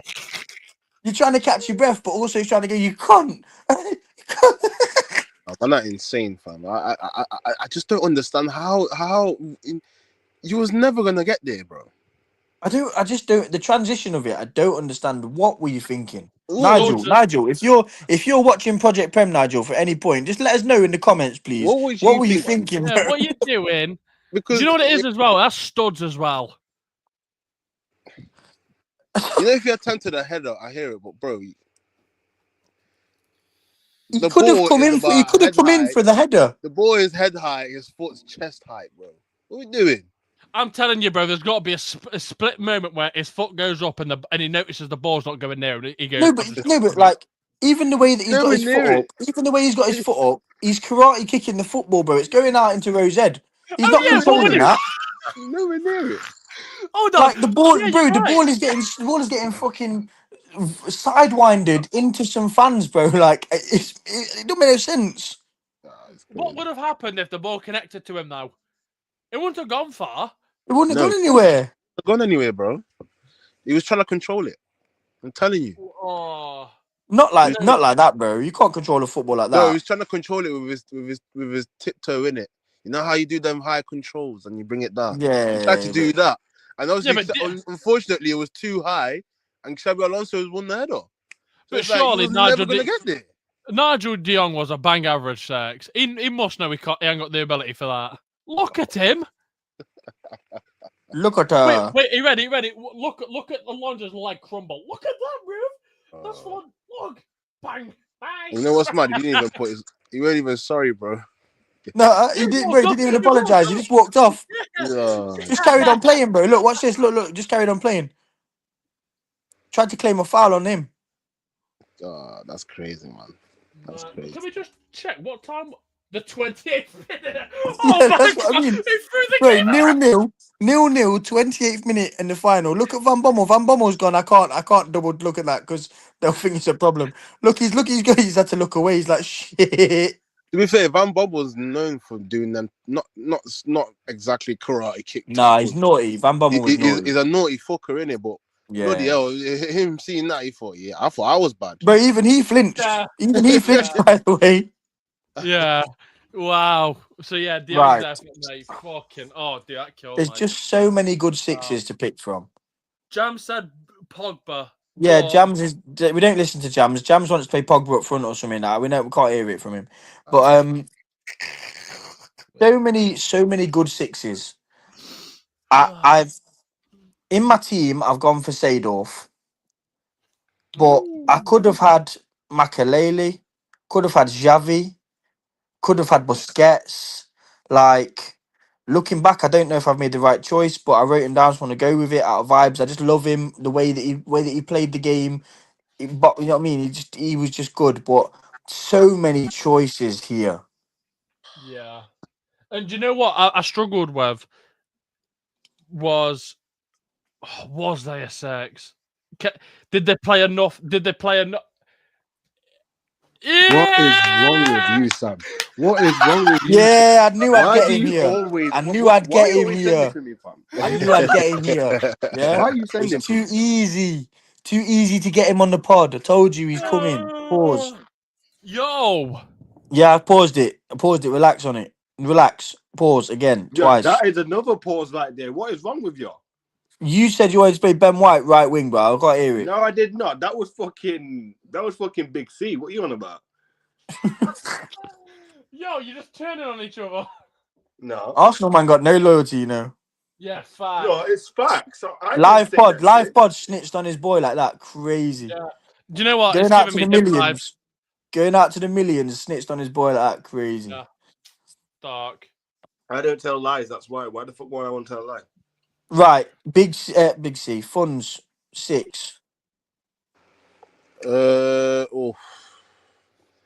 Yo, I've had to change it because I've just remembered a player. Yeah.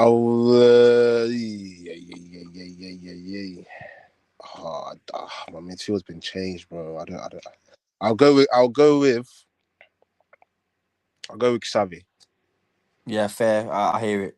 I'll go with I Xavi hear still. He was already my pick, but yeah, I'll go with Xavi. He was influential for that Spanish team in that 2010 World Cup. You know what I'm saying? So Just to clarify, Xavi or Xavi Alonso?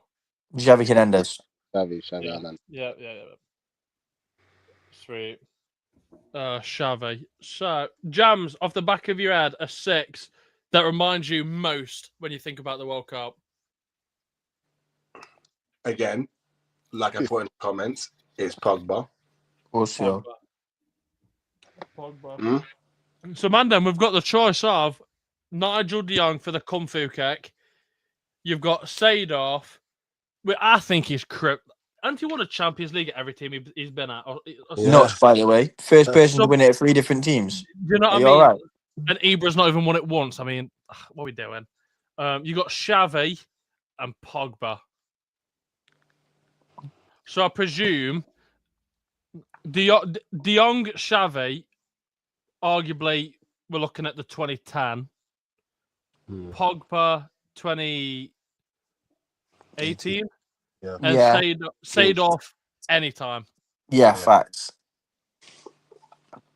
But for the pickings anyway, I'd say Seedorf. That's a good shout. Was he a 6? I don't know. This is the thing. I think personally, if we're going to look directly and say who was actually a 6 and who was probably most influential out of them, it would be Xavi for me. Yeah. Even Xavi, he was a ball playing 6. I think if we look at it in that Spain team, Xavi was the 6, Iniesta was the 8, and then they had Busquets that just was almost like another 6. It was Yeah. it was weird because and Xavi and Iniesta was playing before Busquets. Busquets came in to complement them. Even Xabi Alonso, he was in that midfield as well. Oh, I know he was. Yeah, wasn't Alonso more of the 6 that game? Xabi Alonso was another one. He was a baller, top baller. Yeah, facts to be fair. Oh, I've just thought. Oh no, don't remind me. I just thought I won't spoil it in case anyone else has got it. But if no one says that, I've got him. I'm okay with Xavi. I'm Yeah, okay with Xavi. Yeah, I'm a Xavi, sure. yeah. Boom, Xavi. We move on to the 8s, Mandem. The position some may argue is the most important. I've gone pure memorabilia. David Beckham. I hear it. Yeah, I was going to put him right wing, and I thought to myself, I'm sorry, he just never was a right There's wing. better options. There's better options. Yeah, and there's better. But if we're talking about Rememberable, the goal against Greece. Yeah. We're talking about even prior to when I was born. I mean, that set up to assist Michael Owen in the was it Argentina. 19? Yeah, was it 1998 or 1999? I think it was 98. 98, like Wasn't that 2002? Or am I bugging? No, I think that was a bit too late for Owen. No, I think it was 2002. I think he got sent off in '98 against Argentina, and then we played them again in 2002. Yeah, Beckham got sent off and then against Argentina. Beckham got sent off for a stamp on Simeone in '98, and then in 2002 he then got the assist for Owen's wonder goal because Owen won the Ballon d'Or that year. Yeah. I'm sure. No, it is 1998. Oh. Beckham. Wait, yeah, Beckham. He assisted Michael Owen in the 17th. Oh, fair. Then 17th maybe it's the one before that. Yeah, Then that he bugging. got sent off. Yeah, I'm bugging. Yeah, because Argentina eventually won on pens. Slags. Yeah, dirty bitches. But yeah, I mean, if we're talking memorabilia, especially for England, I must say, it's just a quick question to throw out there. Obviously, Sam, I know you might say Kane because obviously he played for Tottenham, or like me and Funds might say Rooney, or Jams might say, I'm joking, Arsenal players don't play for England, other than Rice. But when you think about England and you think about what player reminds you of England, I struggled so much. Beckham was the only one that stood out. I thought of Peter Crouch, but I Are don't we, know. Just are we talking like England's most influential player? no, not even. Just think of the World Cup. What England played? Do you think of straight away? My mind's baffled for at least 5 minutes. For me, I've got one England player in my team, and that's the person that I thought of straight away. Okay, well, we'll go 8. Is he an 8? Fuck it, we'll go 8. Sam talked about 8. He's not an 8, but Okay. I've gone for Zidane. For me, Yeah. yeah, 1998 World Cup. This man, yeah, is receiving on the half turn from Buffon, from Bartez's throws. He's Cruyffing man in the fucking air. What are you talking about? He's influential in every game he plays. He wins. You know, I'm not saying he won in the World Cup single-handedly, but every game he played, he was taking on prime Brazil 1998. He was showing them well gone. He was ripping them a new one. You know, and again, 2006. I genuinely think Zidane stays on the pitch to win the game. I'll be so honest. You Yeah. know, Oh yeah, and 100%, 100%. so you know, it's unfortunate, and as horrible as it sounds for Zidane, he's already won one. So what does he care? You know, somebody calls his sister a whore or something, and he just loses his mind. But for me, he stays on the pitch there. He's a double World Cup winning person, and I'm sure he won the Euros in that time as well. So Hmm. Yeah. you know, he's won it all. He's done it all. Saw it, been there, done that. Got the t-shirt, got the fucking gilet. He's done it, mate. It is nuts though. Dude, the gilets, man, that's fucking cool. Honestly, that is cool. I do like that though. If he were to stay on, he probably would have been 2-time World Cup winner. I do like that because I know we've just mentioned, obviously, because Maldini retired international football in 2005 because Cannavaro won it, and it was when Maldini retired they won it. So Yes, I think 06.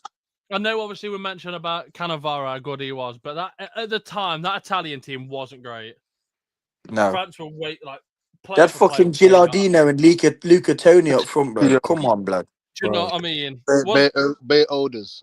Yeah, was Francesco Totti not left wing? Like, fuck, mate. Yeah, he's playing with left wing, bro. That's Do you know what I mean? Del Piero, That was Gattuso. not like, but they made it work though, which is weird. But you remember as well, like you say Del Piero and Gattuso, France, Barthenaz, Lilian Thuram, Yeah. Desai, Vieira, yeah, Henri Vieira, yeah. Makelele.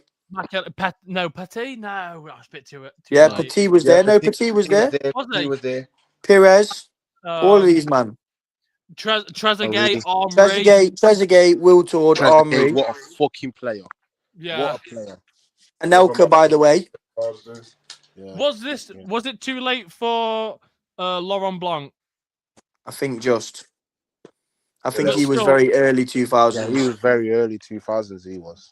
But the names we've named there, sorry, it just shits on Italy. Yeah. But that is interesting. You say if he doesn't come off, because I agree.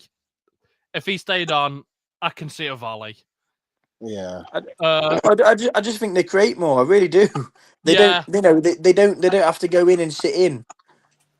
And do you know what it is? Well, this image of Zidane, oh, what a prolific goal scorer. He wasn't. He was a chance creator.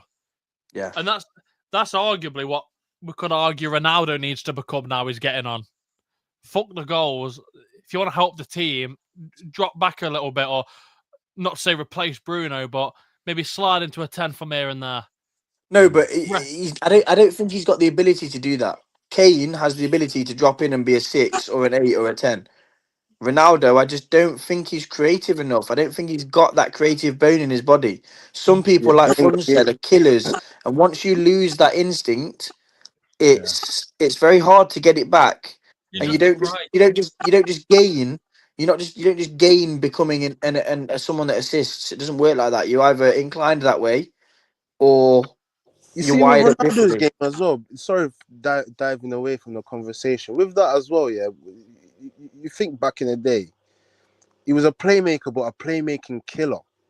Yeah, Like, he still wanted to get in at the end of things.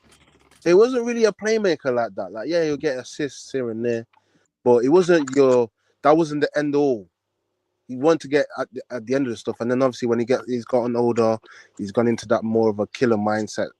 So I agree with what you're saying, Sam. Like, eh, can Do you know? yeah, For me, he just ain't got the ability. Not he ain't got the ability, but he's not got the mindset to change into a playmaker.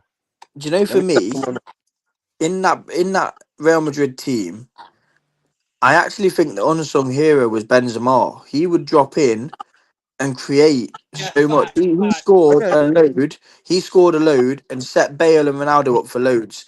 Now, Ronaldo and Bale are both fantastic footballers, but I think, you know, when you look at teams and you go, oh, who's your one doing your doggies? Who's the one? Because I think a lot of the time Benzema got a lot of stick because he wasn't finishing chances or whatever, but he was making up the runs. He was making up the doggies. He was dropping in to give Ronaldo and Bale more space. And I think that that's a very unappreciated thing to do in modern day football. And fans are very fickle. They just go, oh, well, fucking Ronaldo and Bale got 50 goals each. Benzema's yeah, only got 25. That's not very good. that's fucking So I brilliant. think, But it is. I agree. they don't realize that yo, you need players like that in your team. Facts, G. Otherwise, Facts. teams are not shining. Nope. Correct. You gotta realize, bro, Bale and Ronaldo pretty much similar, right? So Yes. you can't have three similar players, bro. Two is No, enough. not at all. Facts. You look at Liverpool, Mane and Salah, little bit pretty much similar. They got Firmino in the middle to hold the fort Yeah, there. false nine. He dropped in, did the You know doggies, what did I'm the saying? shit. Yeah, you know what I'm saying? So it's like, yeah, it's one of those. If you're a But football anyway, fan, what we on 8? We've just had Zidane, funds. What are you telling me? 8. you know what? I've switched to Zidane. I had Iniesta first, but I remember I think Zidane. Iniesta would have been fair as well. To be honest, that again, he won them the Euros, won them the World Cup. Little Yeah, volley. You know what I mean? Did I just say you, Yeah, you fair, want? but I was thinking of. Did I say you say you want Odegaard as at 8, Jams? What the fuck, man? No, I'm joking. I'm joking. Iniesta, he No, went. I switched to Zidane. you switched to the Zidane's then. Yeah, Zidane. Yeah. Man, I there's don't no think doubt. there'll be many complaints. Yeah, yeah. Sentiment. Well, yeah. Man, quick. Zidane, more of a 10 or an 8. 8. It won't impact your next pick, but just on genuine consensus. That's what I'm saying. In the essence of Zidane, yeah, like I see them both as a 10 and 8. Yeah. For me, when I watched Zidane, he was going and receiving the ball off the goalkeeper and playing and creating things. I don't see him as somebody that was in that 10 role. He to me was a box to box midfielder as an 8 that created Yeah. more than the average 8, personally. Yeah. The exact same with like as a 6, I was gonna put Lam instead of right Yeah. back, but again, it was. Did he play more games as a DM or a right back? He played more. So right back, innit? Definitely a Mostly. right back. But he's played a lot of each. He was That's like the issue. original Kimmich. He was like the original Yeah. Kimmich. Yeah, dude, he was genuinely he was, and I was like, oh, I don't want to put him as a 6 if people think he's more of a. Do you know what I mean? It's one of the. I think it's definitely tricky. We'll move on to 10. I've gone pure vibes. James Rodriguez. I hear it. Yeah. Hear it. That volley against whoever it was for Can I just Colombia. sorry, can I just say mine, even though you're not going to include it in the squad? I was going to say Kaká. Fair, hear it. Yeah, He was no, on my that's list. not bad. That's not bad, dude. He was on my list.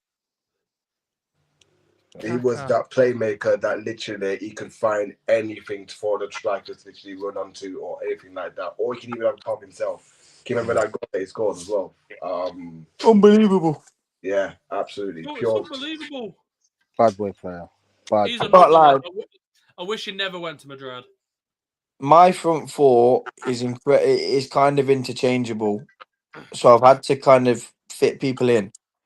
Yeah. In the 10, I've gone Wayne Rooney. I just think He- you know when he came in in that 2004 tournament, young boy, skinhead Rooney, just kicking Yeah. people, just fucking like a fucking bulldog chewing a wasp, just fucking everywhere, banging in Nickname was volleys and Shrek. fucking scoring goals, bro. His That's nickname that's was who Shrek for a reason as well. You that's know who what I I mean? fucking want in my team, bro. I want him just chomping at the bit to just fucking smash into some cunt. Do you know what I mean? That was my guy. So you know, I haven't even put Kane in the team. I went with Rooney. I thought it's difficult for me to pick between the two in a lot of ways, but I think Rooney does have an edge for me. And again, that's coming from someone that loves Kane, so I had to pick Rooney in the 10. I think he's the best English player that's ever been lived. And maybe Yeah. in our era for certain, but you got to look at people like Gaza and stuff that we didn't really get to see as Yeah, much of. Tom But Finney, Stanley Matthews, you Luke know, a Charlton. lot of yeah. players that we didn't even get to see really grace the pitch. Whereas, you know, for us, Rooney probably is the best. But I do think what Kane's doing is going to surpass Rooney in that vein, though. You know, he's got 80 goals. He's 10 caps away from being the most capped England player ever. 80 goals in Um, 81 games is fucking crazy. yeah, facts, and that's not to mention how many he's created either. Like, so it's one of them. Do you know But what as there's well? no slight on Rooney.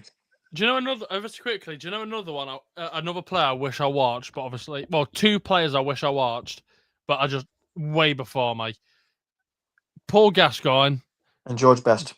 No, Gary Lineker. Yeah, I like Gary Lineker. I'd love to watch. Like, He was a poacher, he was. yeah, obviously he shit himself on the pitch, so that's points away. But I mean, yeah. Obviously, and to be honest, boys, that is probably the main reason why I've never bothered to research him. I mean, shitting on the field's too much. But like, as a player, like Mandem, deep at that point, is that the same time period he would keep players like Dwight York out, Shearer. Isn't Mm, Dwight York from fucking Trinidad and Tobago? Dwight no, York. No, he used to be. I think he changed. no, I think they were before them. I'm sure. I don't Lineker think was Dwight York played for early. England. Did he play for England? I thought Dwight York was Trinidadian and Tobago. Yeah, I'm sure Trinidad. he is. I don't think he played for No, England. he's not English. Andy Cole Pretty was sure. English. Andy Cole, Sheringham. It was that era. Oh, the Andy two Cole, black people made. Sheringham. Yeah. Them man. Yeah. Okay, well, I've spoke shit. But no, it was keeping. Am I wrong in saying a young Ian Wright as well? When Ian Wright was like Ian Wright, Shearer, Probably, yeah. Sheringham. Ian Wright, Shearer, Sheringham, Andy Cole, a young Owen. These were all coming through at that period of No, Yeah, time. they're all just Late coming. no, 80s, early 90s. no. Owen. No, he was just before Owen. Owen started in 1996. I think Gary Lineker retired in 92. Fair. I think. Don't quote me on that. I think, but Well, you just said Dwight York plays for England, mate, so I'm not sure we'll listen to you. But... Funds, talk to me. Number 10. Fuck you, Sam. Yeah. Yeah. I've gone with Muller. I hear it. Yeah, I like it. Hear I it. like it. I like Top it. goal scorer, I think golden boot in the mad. tournament. Yeah, I think he was mad influential for Germany. Yeah, I agree. Absolutely. I love him as well. Probably the best German player ever, maybe, possibly. He's Oh. definitely Maybe of our era. Again, maybe of our era. Conversation. Definitely in the 100% conversation. in the conversation. I agree. You could argue Tony Coors as well. Who? Tony who? Coors. Tony Coors. What, Tony Coors Light? Fucking hell, man. What the hell? Do you mean Tony Cruz? Oh, Cruz, Cruz. Okay, I've We've never had to heard of get it before. we've had to let Careless get his lick back there. Yeah. Let's fucking go. Pause. Yeah, Tony Coors Light. He's definitely in the conversation. Yeah, I've gone with Muller, man. I think he was very, very, very good player. Always reliable. He could play in the midfield. He could play up top. He could play false nine. Very reliable player. Very good player as well. Could What's do his anything. stat in the Champions League? I think it's goals. He's like within the top 10 goals of all time for like Champions Yeah. League. Sure, No one talk. It's the same with Harry Kane. You see, Harry Kane's got 80 goals this season. A lot. I'm probably at this point. I'm probably Messi over Ronaldo, but a lot of people will go Messi. He's the greatest of all time because of 91 goals.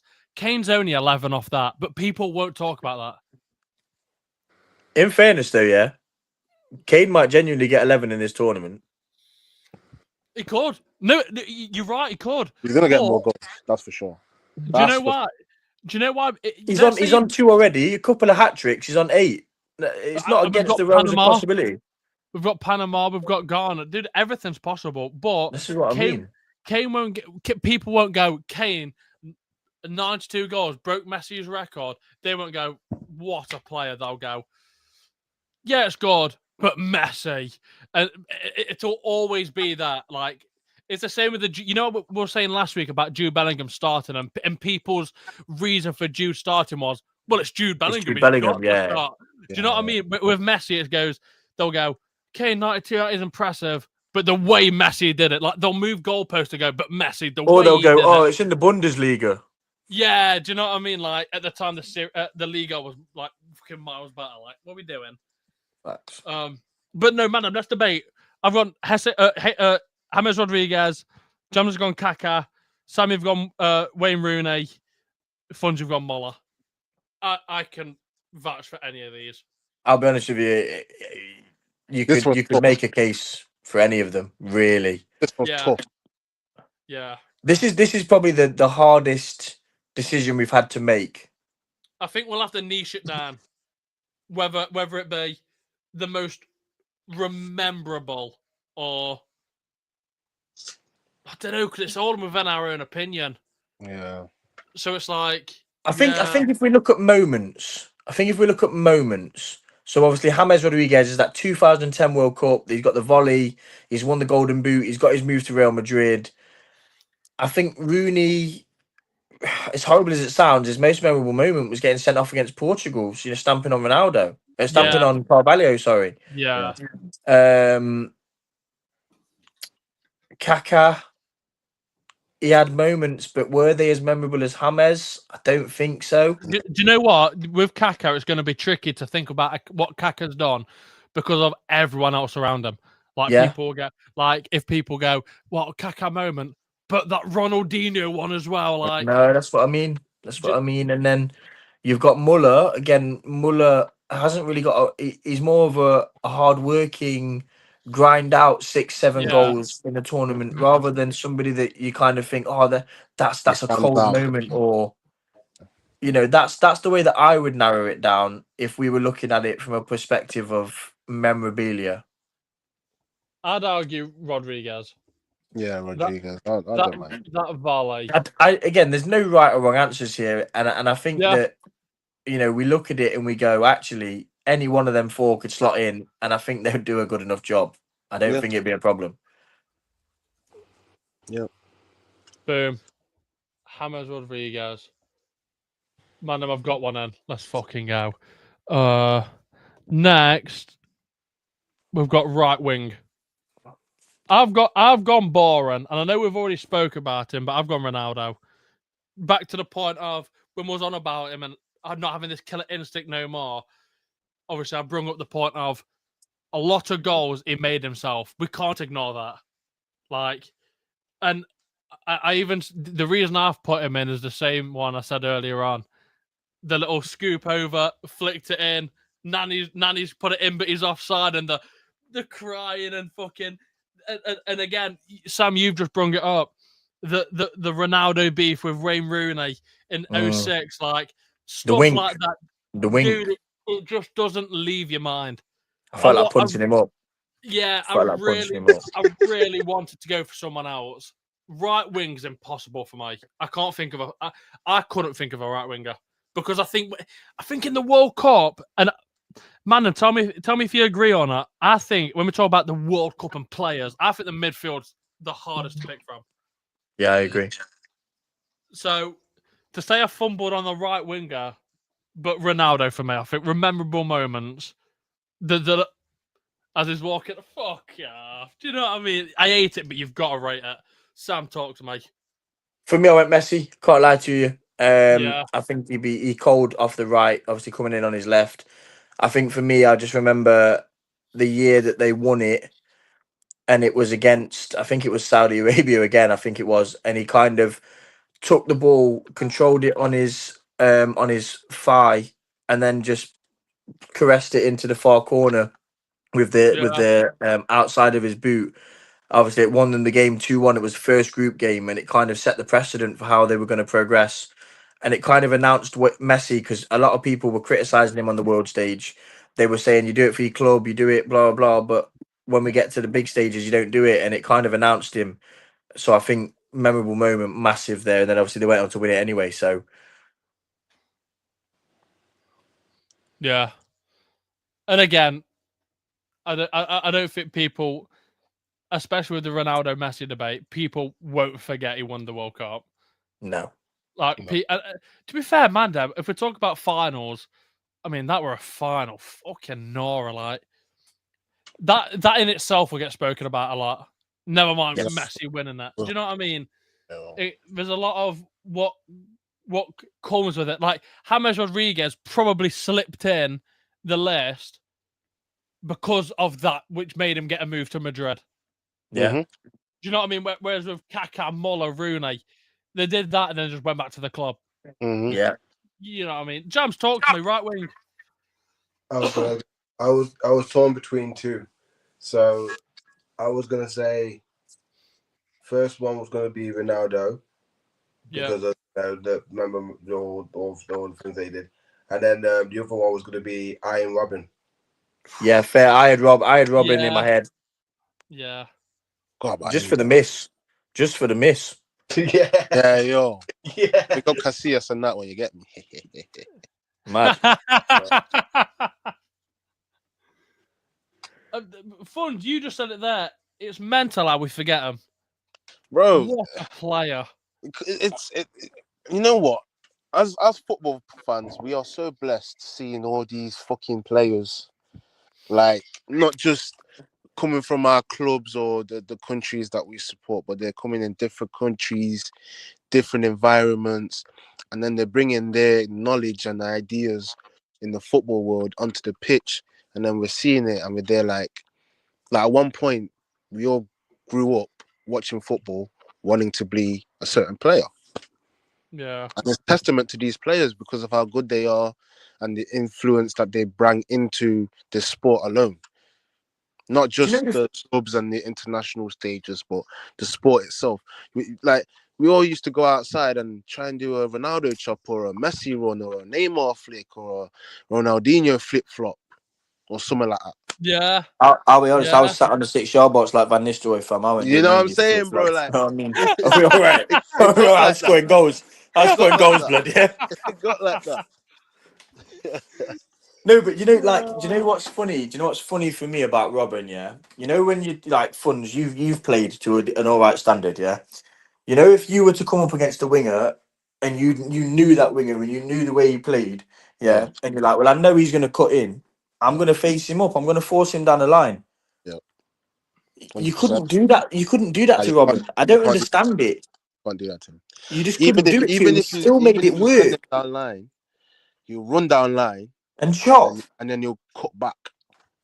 Bro, it was actually. It's like it's nuts when you think about it. Like you look at these things and you go like that shouldn't be able to happen. That shouldn't be the way it works. Like And do you know it what, man? doesn't make sense. Don't forget his bro, how important it was in that Champions League game against Dortmund. I mean, that goal, fucking hell. Fucking hell. Yeah, You great know, finish. like the Great way finish. to go around the defense. Not The to worst say thing it's is, an impossible shot, it but sounds horrible. Yeah, it sounds horrible, but the work for the goal was much better than the actual goal. Like it just dribbled in, Yeah, but yeah, the yeah. work he yeah, the work he did was mad. I was just about to say though, it wasn't an impossible goal, but just to appreciate, the player he was, to have the right amount of toe to just get it over the keeper and just roll in. Think about it. If he put any more power in that, that's more time wide. Yeah, Yeah, I hear it. You Do you scoop, know what I mean? you like scoop sort of Yeah, type. yeah. And don't forget, man, his time at Chelsea weren't horrific. Like, he was decent. No, it was all right. He won the Obviously, league there, no? Yeah, he won the league there. They went to Real Madrid. Yeah. Was that the 05 season? It was. Yeah, It I was the think year. It was the year that Mourinho come in and they conceded like the least 15 goals. goals. these goals Yeah. in the season. Yeah. So it was Ferreira, Cole, Terry, and Carvalho. Then you had fucking Robin and Duff. You had Drogba. Duff. Bro. Fucking Jesus. But even then, Duff looked ordinary, but he wasn't a bad footballer. Like, just crazy. It's because he was around very good players, man. That's Yeah, what facts. I've just got an update for people. Nothing to do with the list, but this goes to show why would you have a World Cup in USA? The France and Iraq game's been delayed. It's been delayed by lightning. Yeah, and the heaviest rains have moved through. So they had the hydration break, or are you ready? But the thunderstorm watch is still in effect until 9 p.m. Man, in America right now, it's probably it's 4:45 in the afternoon. No, but the thing is, imagine, that they've got a tournament somewhere that you can just have a random tornado pop up at any point. Like, what are you talking about, mate? And why have you not got a roof? Why have you not got a roof? Do you know what I mean? Though, why have you not got a roof, man? We can't get off track. But I mean, how fantastic is that? Funds, talk to me. Right wing. I've gone rogue guy of. I don't think he's a winger either, so that's where that's the rogue. I've gone Goetze. Yo. Yeah, that goal in the final. Yeah, that goal in the final. Naughty. Naughty. He's not getting in the team, but I hear It's it. not getting in the team, but and that did get him. I had to fit him in it somewhere. Yeah, I hear it. Get the World Cup as well. Yeah.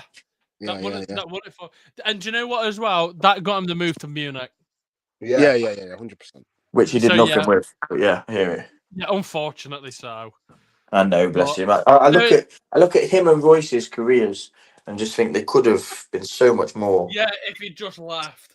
Yeah. Like, mind you say that, if we're talking World Cup specifically, Royce weren't amazing in the World Cup. No, he wasn't. But he was just I don't think he was ever fit. No. He was always coming off the back of an injury. It was always mad. Like, when it comes to the World Cup, I thought Shirley were better than him. Like, that Schürrle goal. That Schürrle goal when they beat Brazil 7-1 finish. Oh yeah. His ball and shot crossbar. Yeah. Oh yeah, I tell you what, my favourite ever Schürrle goal. Yeah, just randomly, not even in the World Cup. Yeah, and it wasn't even anything that he did. It was that pass from Fabregas, bro. My days. And obviously, imagine me. I'm sat there. I'm a big Tottenham fan. Yeah, Arsenal, fucking Fabregas, fucking playing for Chelsea now, and he's played this pass, and I'm up celebrating, bro. I'm like, what a pass! I'm thinking, who the fuck is this guy, bro? I feel like punching his head off because he's made me do this. Do you know what I mean? Dickhead. A good goal, man. No, that was quality. Let's debate. We've got a list, man. Ronaldo, Messi, Robben.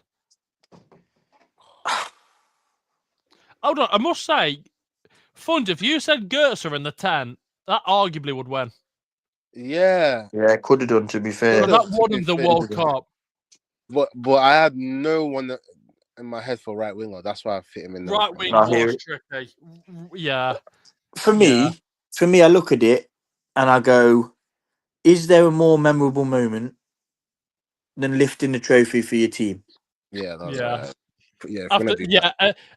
shout out more Arsenal, especially in the concept of if Messi does it, he's the best player ever. If he wins 2 in a row, bro, come on, dog.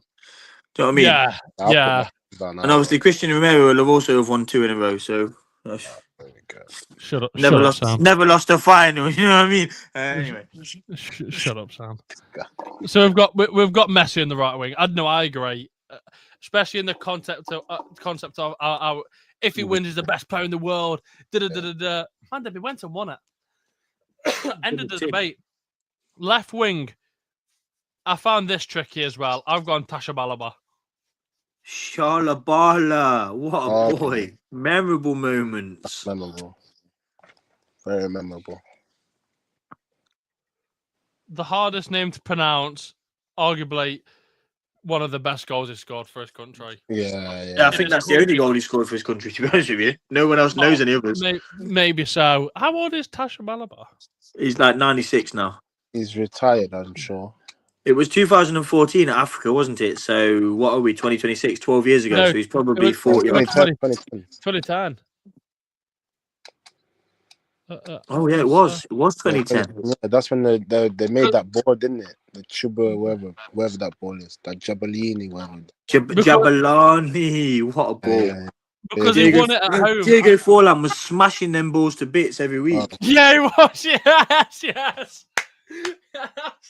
Did you know that he got given that ball for practice like a few weeks before the World Cup? That's why he was so good with it.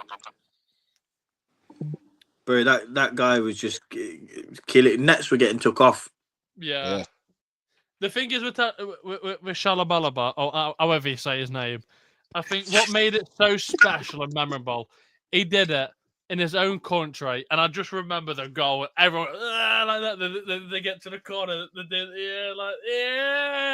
Dude, like to me, I think that's people probably did it anyway. I think that started. Obviously, celebrating was already a thing, but your whole team standing in line, I think that started something. Because after then, like you see players now, like there'll be 4 players doing the Madison dart thing now. I don't think you'd have seen that in like the mid 2000s. No. Man, then what a time to be alive. Left winger, Sam, talk to me.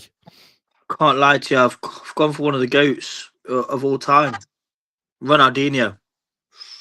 This guy had memorable moments. I will tell you a little story, yeah? 2002 World Cup, England versus Brazil semi-final. Yeah, he's lobbed David Seaman from 40 yards, okay? I'm at this point, listen, I'm in year 4 now, okay? Right? We've watched the game at school, I'm in year 4. I go back to school the next week. I've read a joke in the paper. I've told this joke to my year 4 English teacher, Mr. Holland, right? I've gone, Mr. Holland. I shout out Mr. Holland, yeah. I've gone, Mr. Holland. I said, why are the Brazilians so good in bed? He goes, Sam, I don't know. Oh, no. He said, because they can lob Seaman from 40 yards. I didn't even understand the joke. Yeah, I was 8 years old, didn't even understand the joke. My man had to write a note home to my mum and dad, like, I don't know where he's getting his jokes from. My dad was like, he's just reading the paper, fam. He's reading the papers, what do you mean? Yeah, so not only memorable moment in the World Cup, but memorable moment in my life. Yeah. No, man, what a story. It was techie on that. Techie one. I love you. I love the bit where you go, I didn't even understand it. I didn't even understand it. But I was 8 years old. I didn't get it. I just said it. Do you know what I mean? Oh shit! But obviously, Ronaldinho had way more memorable off. moments as well. Yeah, You know. yeah. There is one Brazilian in mind. Jams, go on. Neymar for me, man. He has to be Neymar. Neymar. Okay, I think I know what you're talking about. We'll wait till the end in case Funds has it, but I think we might. I don't. I do have another Brazilian somewhere else. But Go on, Funds. We'll hear your left wing. see, I went a bit. It's not rogue per se, but I'm only picking him car. He came in my mind straight away. Pause. Definitely pause. Mbappe. Yeah, fair. Trey goal. Imagine. At 18. Yo. Imagine scoring 3 goals in a final. Argentina. Yo. Imagine scoring 3 goals in the Yeah. final and not winning, bro. I'd be fucking fuming. I'd be punching up everyone. I'd be punching up everyone. No one could come to me and say we haven't won the final because of you. Do you know what I mean? Do you know what people forget as well? That final, bro. He could have won. He could have won it back to back at like 20. Yeah. Fuck me. Sam, let's see if we're on the same wavelength. Right, 2002 World Cup. Yeah. Rivaldo from the corner Rivaldo. hitting. Yeah. Yeah. I knew you was in that wavelength. I knew he was on the wavelength. Yeah, against Turkey. And do you know what? The only reason I've not put him in, I was a year late for him because I'm 03. That happened in 02. He arguably carried that Brazil team. Rivaldo, from what I've seen, fucking phenomenal. I'll be honest with you. I don't necessarily agree with that, and I'll tell you why I don't agree with that when we get onto my number 9. Obviously, right. Yeah. I don't necessarily agree that he carried the team.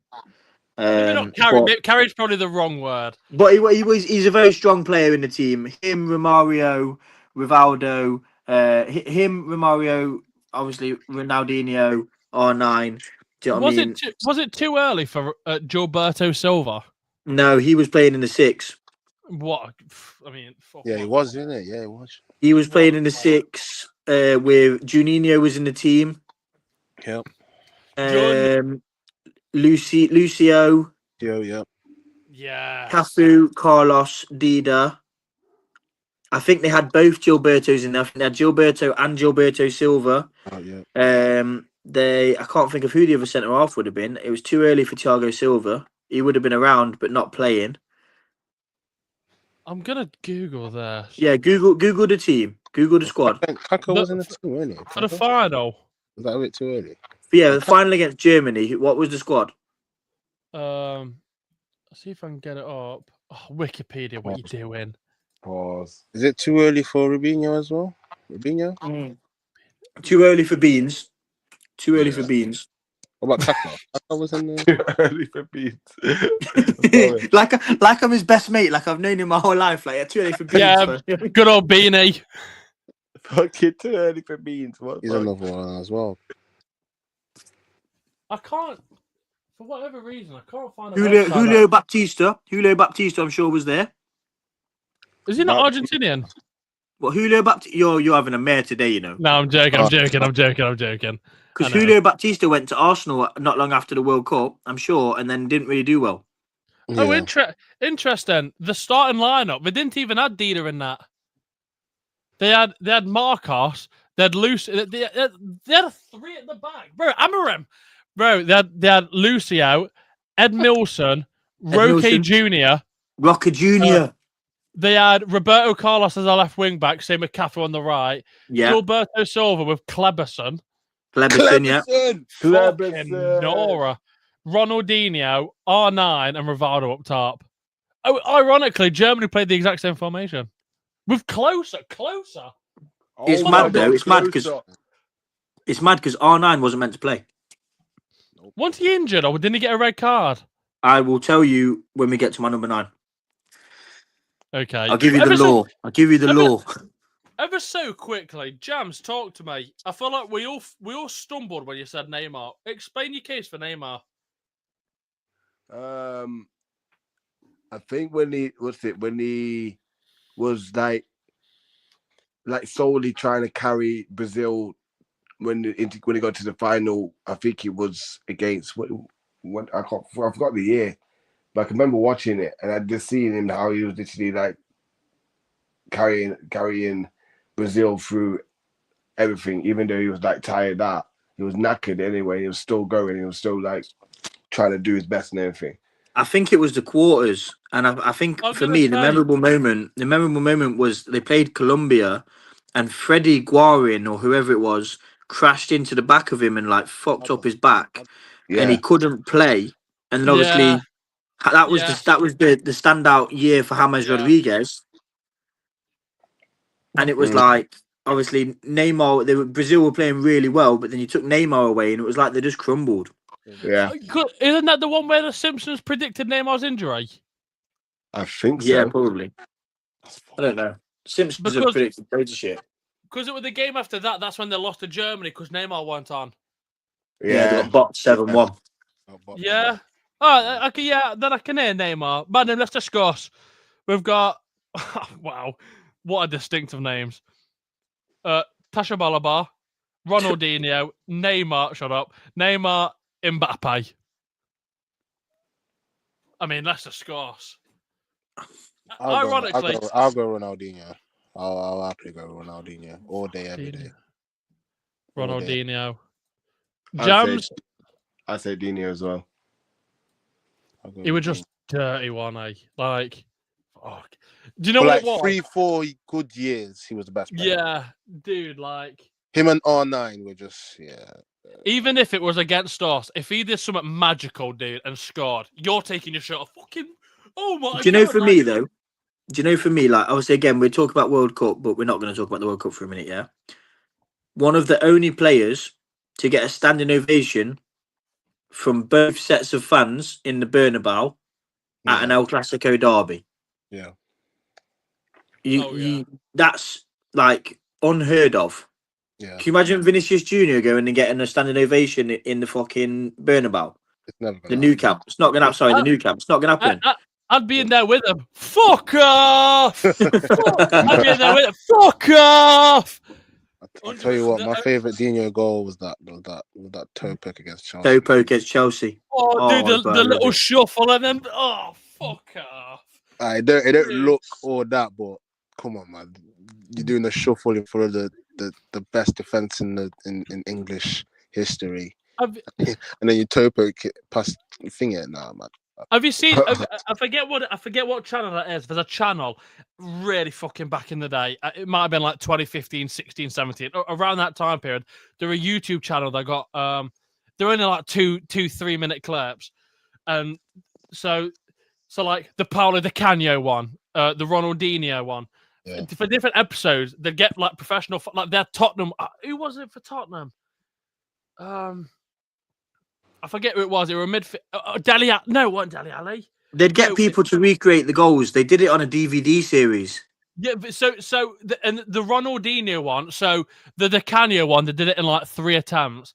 The Pape Cisse one, you know where, and it just goes like they really struggled with that Ronaldinho one because of the way you've got to not even the technique shuffle, on it.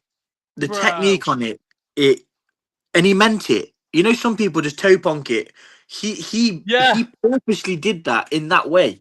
Like, you might know that was one thing that I'll always say is obviously when you grow up in Brazil, like I'd know what that's like. But when you grow up in Brazil, I imagine that you're in the favelas. Yeah, do you know what I'm bro? Modern Warfare 2, I was about them favelas, yeah. But what I will say is, what I imagine is you spend a lot of your time on the beaches playing football barefoot. So what you end up learning to do with your feet becomes easier in a football boot. Yeah. That's what I imagine. That's why I imagined that they were so skillful and so good, because everything they could do in a football boot, they could do barefoot. You know what I mean? I know man that can't even walk barefoot, let alone in shoes. Do you know what they struggled with the most though? The accuracy to just toe poke it. Yeah. Bro, that Dino goal, it was a fake shot. Like that shuffle, that was a fake shot, you know. Yeah, it was a fake shot. 100%. 100%. He didn't just do a skill, he just did a fake shot. He manipulated Carvalho to thinking he was gonna shoot, and then used Carvalho to bend it round the other way. Yeah. What a dude! And that, do you know what, that it's so sad. You'll never see a player like that again.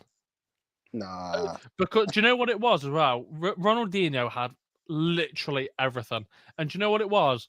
He weren't cocky. He weren't ambitious. He just played football. You see now, the closest player I could even imagine that could possibly do stuff like that is probably Mbappe. But look how Mbappe is. Mbappe is not skillful enough. I know that sounds horrible. No, but if we're talking about actual football, if we're talking about, like, to me, I can't think of anyone else in modern day football. Elise for me. Elise, yeah, or Yamal. Yeah. Yamal, maybe. I just think, like, I'm not going to see Mbappe catching the ball in his chest and holding it there for 5 seconds. No. I'm not going to see him controlling the ball with his bum or his back. Like, But do you know what it is though? He probably could, but because he's got this ego and he's got this, he doesn't want to do. He doesn't want to wow the crowd. He just wants to score and look him on the score sheet. He don't give a shit about what people are saying in the crowd. It's probably a good thing, but he don't give a shit what we say online or what this crowd wants. Like he'll try extra hard for himself. Yeah, and hear like, it. a bit like Ronaldo. Like he won't retire because he wants to break the record. Like. One of those ones. But Mbappe's in Mandam. We'll move on to striker. I've got absolute vibes. I've gone Frad. Brazilian Frad. What, Fred or Joe? Fucking hell. I'm telling you, yeah. As Fred a just kid, goes. wasn't even English. I remember raging. Why is he starting? Like, he just have me raging. I'll get a picture up so people at home know exactly. And I'm not talking about the United. I'm not one. gonna lie to you. He looked like a pure homeless guy, didn't he? I'm not even joking. it- Like, Bro. Like, he was like 6'2" tall, skinny as out, like tufts of hair. I was like, what is this guy on? Who like you Actually- play for Brazil? Cause do you know what? He looks a bit. You know when funds the other week were like they've lost their Brazilianness. He looks fresh out of a kebab shop. He looks like Mohamed Salah. Look at him. I didn't even clock till now. Yeah, no, yeah. And he won an award. Who did he even play for anyway? Is it? yeah, he won. I'm sure he won top goal scorer. No. Who did he Wasn't play he? for? He played in Wasn't it Russia, didn't him? it? Wasn't it him and Leandro Damio? Do anyone remember Leandro Damio? Spurs were linked with him for about 5 years in a row. Fucking hell. No, Because that's what confused me with him. Because he always played in Brazil. He never played anywhere else like look, Fluminense. Didn't he play at Shakhtar Donetsk? Yeah, that's what I was gonna say. Yeah, something No, like that. Yeah. look. He played for Club Atlético Marino. Vasco da Gama. Look at that. What are these? Fluminense. He played for Lyon. And Leon's outside of Brazil, by the way. Oh, what are these names? Sorry. He retired in 22. He's a clean off retirement. I thought, you what? Oh shit. Oh shit. I thought it were fucking way old. Is that the same? Yeah. Hey, yo, don't listen to these Wikipedia pages, you know. Yo, these men probably have like fake passports. Yeah, more time to be honest. to be honest. Sam talked to me, striker. Yeah, that's a fair point. Right, I can't lie to you. We know who I'm going for. We're going for R9. Yeah. Oh, no. The best. This Yeah. guy, The best. they don't call him Il Fenomeno for no reason. Reason. This guy was breaking up seasoned veteran Italian defenders' legs, bruv. They were doing the stanky leg before it was even a thing, cuzzy, yeah? Yep. Right? They were wiggling legs out and stuff. They didn't know which way this brother was going. This brother was ambidextrous in the turn. Yeah? 2002 World Cup final. This guy suffered a seizure about 5 hours before the game. Doctors were like, he can't play. Man woke himself up. Don't know whether he fucking popped a snus or a set of Pro Plus or what. Went out in the final against Germany. Bagged 2. Picked up the fucking golden boot for 8 goals in the tournament. Took my man. Went and picked up the World Cup trophy and says, yo, time to go to sleep, bruv. When he wasn't really going to sleep. You knew he was going back to go party, fam. This guy was a madman. Could you imagine if this guy had the advancements on sports science and stuff that some of the strikers do nowadays, that Ronaldo's had, that Kane gets? Do you imagine if he had that and he actually had the mentality to want to play football for 20, 30 years? Bro, some of these men like Ronaldo and Ronaldinho had clauses that they could go and fucking party 3 days a week without training and then turn up. I remember reading a story from R9, yeah, and it said, when I joined Milan, Carlo Ancelotti was the boss. Carlo Ancelotti said to me, oh, you're overweight. You need to drop 15 kilograms. He said, his exact words were, did you bring me here to run or did you bring me here to score goals? He said, because the two don't align. If you want me to run, that's a different thing. I'll go somewhere else.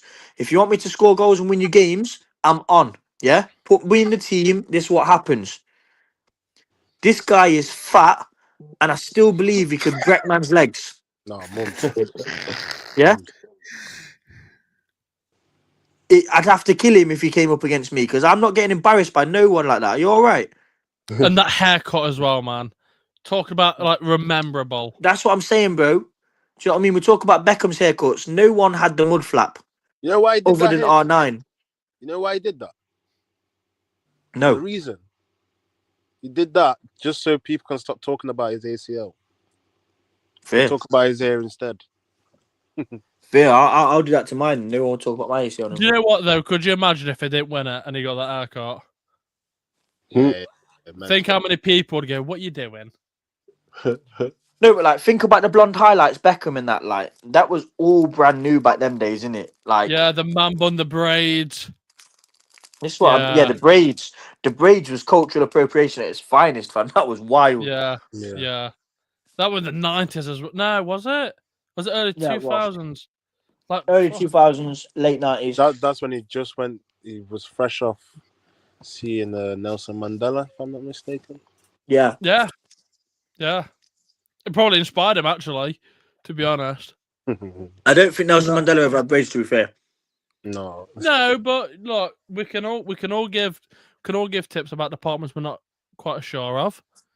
Nelson Mandela probably said, "Beckham, look, you're fantastic. What's missing in your game? Jerk chicken. Get some braids." Do you know what I mean? It probably is. Do you know what it is, mate? You've got this really long hair, right? If you braided it, you'd be more aerodynamic. It'd make you quicker. Or do you know what? They've probably had a meal yet. Beckham's ordered soup, and because his hair's so long, it happens to me sometimes. Your hair goes in your food, and Nelson goes, "Don't worry, Becks, I've got you." Stands behind him and starts letting his hair. Pulls out the beads. Pulls out the fucking beads. After his mum. definitely got his hair done by auntie. Definitely on the road or something. That's how I expect, like, Harry or Prince William to come back after one of these fucking South African Invictus games. Like that. After going to war, I spared his life because he plaited my hair. I'm telling you now, if Princess Diana was about, one of them boys would have come back with braids already. Facts. Oh, dude, 100%. Oh, William. Princess Diana would have been on the long cocky. She's on that. How would she speak? And be like, we'll do, okay. Oh, William, it appears dinner's ready. William from his room. Yeah, man. Bro, come on, bro. Bro, there's no way she'd have chatted like that. She'd have been talking, blood clot, rice and peas again. William. I went chubby, a bit chubby still. What the Ross clot is goat soup? William comes in. Oh, me not like that one, you know. Bro, shout out the Royal Mongrels, man. Let's fucking go. Strikers. Jams, talk to me. I was gonna say R9 as well, to be honest. Literally the same thing as what Sam was saying. Like, that was that for me. So Funch can either make it 2-2 or have his own opinion. He can either go R9 or Fred, or he can have his own opinion. Now, I think this is a close contest because Fred. No. Go on. No, there's only one in it. There's only one and the only phenomenon in it. So, Fred. Big up RB in the chat. Yeah, My dog. Yeah, big up RB up top. I like Bizzle. Yeah, man. R9. R9, yeah, he's the best for me. He's the best. Do you know, ironic, we all went Brazilian. Another Brazilian, I thought someone would at least point out Adriano. Yeah, fair. Underrated, man. Underrated. Bro. Obviously, him on PES 6. Whew. God damn. Obviously, it's unfortunate. Obviously, he can't stop his dad from dying. But, like, if we talk about play for, he weren't far off R9 Adriano. No, he was not. I agree. Far off. Like, he's not far off. Do you know what I mean? Same stature, same sort of, like, not Haaland running, but fuck me, like there was some weight when he runs. Yeah. Do you know what I mean? He could lather a ball. You know, he was like a more 99 complete shot Hulk. power on PES 6, bro. Are you mad? Yeah. Bro, I'm telling you. Yeah, it is, RB. Yes, it is. Until Trimless gets a charger. But Do you know what as well? If we're talking about R9 in 2002, I forget what the shoes were called. Them silver and blue shoes. The total 90s. I think. Yeah, total 90s. I had a pair of them silver and blue total 90s. I'll be real. They came in red as well. Rooney had the red ones and Arnon had the blue ones. Yeah, them blue ones. Oh, And Ronaldinho, if you remember, Ronaldinho got a pair of gold Tiempos and they came in a suitcase and then he started crashing fucking balls off the crossbar and just controlling them. I was like, bro. YouTube. I'm sure that was the first YouTube advert Yes. that reached 1 million views or something like that. These man, these. Yeah, the T90s, bro. I told you, total 90s. They made a comeback as well, by the way. Yeah. I was wearing them for school discos and that, bloody. You all right? Yeah. I had the My red flame ones. shirt and that. I had the red ones. I did. Yeah, These man. ones. Yeah, man. Yeah. I had the red ones. I did. Wow. We didn't have red in my household. Yeah, of course you Oh did. yeah, of course, naturally, yeah. Yeah, hear of it. course. Good Rooney, yeah. It looks like his name's Trevor. What are you doing? Yo, Rooney was 30 when he was 16, bro. Mums. The only thing is, yeah, That's why they call he him was Shrek. bare, he's bare ugly, innit? That's But why they call him Shrek. I don't want a pretty Is that footballer. the reason why? Is that the reason they call him Shrek? Yeah, Like, I don't want a pretty footballer, innit, yeah? No, way. I want someone ugly like Rooney that's gonna kick somebody and fucking just smash people to bits. I don't care. Yeah, I ain't got Nacho, but obviously I ain't got none. Unfortunately, obviously, fuck Garnacho. Naturally, Mandem, is obviously for striker? Obviously, I've gone Fred, but Unison, we've said. Oh, I'll put R9 in. We've said R9. Is there anyone that you think is worth a shout? Closer. Yeah, close. Yeah. Drogba, I guess. In the World Cup, I don't know. I don't remember him too tough. I'm thinking more like, strikers. I know he wasn't a striker. You could, probably left. Do you know? I tell you what, I'm gonna give a memorable shout out. Tim Cahill. That one tournament that he just turned up for Australia, started banging in volleys against the Dutch and bangers on bangers. Yeah, bro. Yeah. Bangers He are bangers at on. that point as well, wasn't he? Yeah. Do you know what? A left winger, he slipped my. I didn't think about him till now. Remember Andrev Cheryshev? Oh, yeah. The 2018 World Cup. Yeah, he turned up for them, man. Wasn't it Dennis? Was it Dennis Cheryshev? Dennis Cheryshev. Yeah. You know, Ukraine, you had Timoshuk. Timashuk from Ukraine. Like, oh, Jesus. Like, oh, God. Like... And Arshavin in the year before he got bought for Arsenal.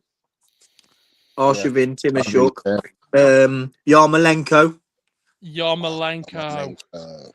What happened to him? Was it the move to West Ham? Because it was decent at Dortmund. He was up. Was he not? No. He was at Everton. Yeah. He went to Everton for a bit.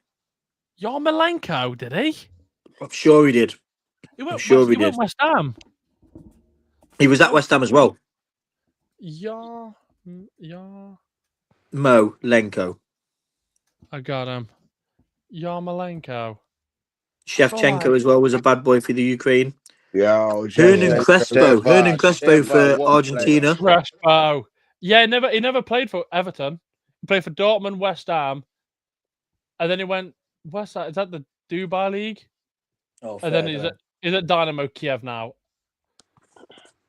But there's so. Do you know what it is though, Mandem? It is so sad. Like you see, with obviously names like James Rodriguez, your Gertzes, your Cherishevs, all these players, and they just turn out Yarmolenkos. You could argue against look at Cleberson for you guys. Cleberson had a good tournament. He was bought for United, and he just didn't fit in. Yeah, Forlan didn't necessarily. He didn't do badly at United, but for what they expected him to do, I like Forlan. Even Varane. Yeah, Yeah, You know, with Veron, I think the problem was you tried to play Veron and Scholes together, and they were too similar. Yeah, Yeah. You had to play. You needed Carrick. yeah. Yeah. Two players that didn't like running, like pinging the ball. Yeah. And wanted to There were love the no- challenge.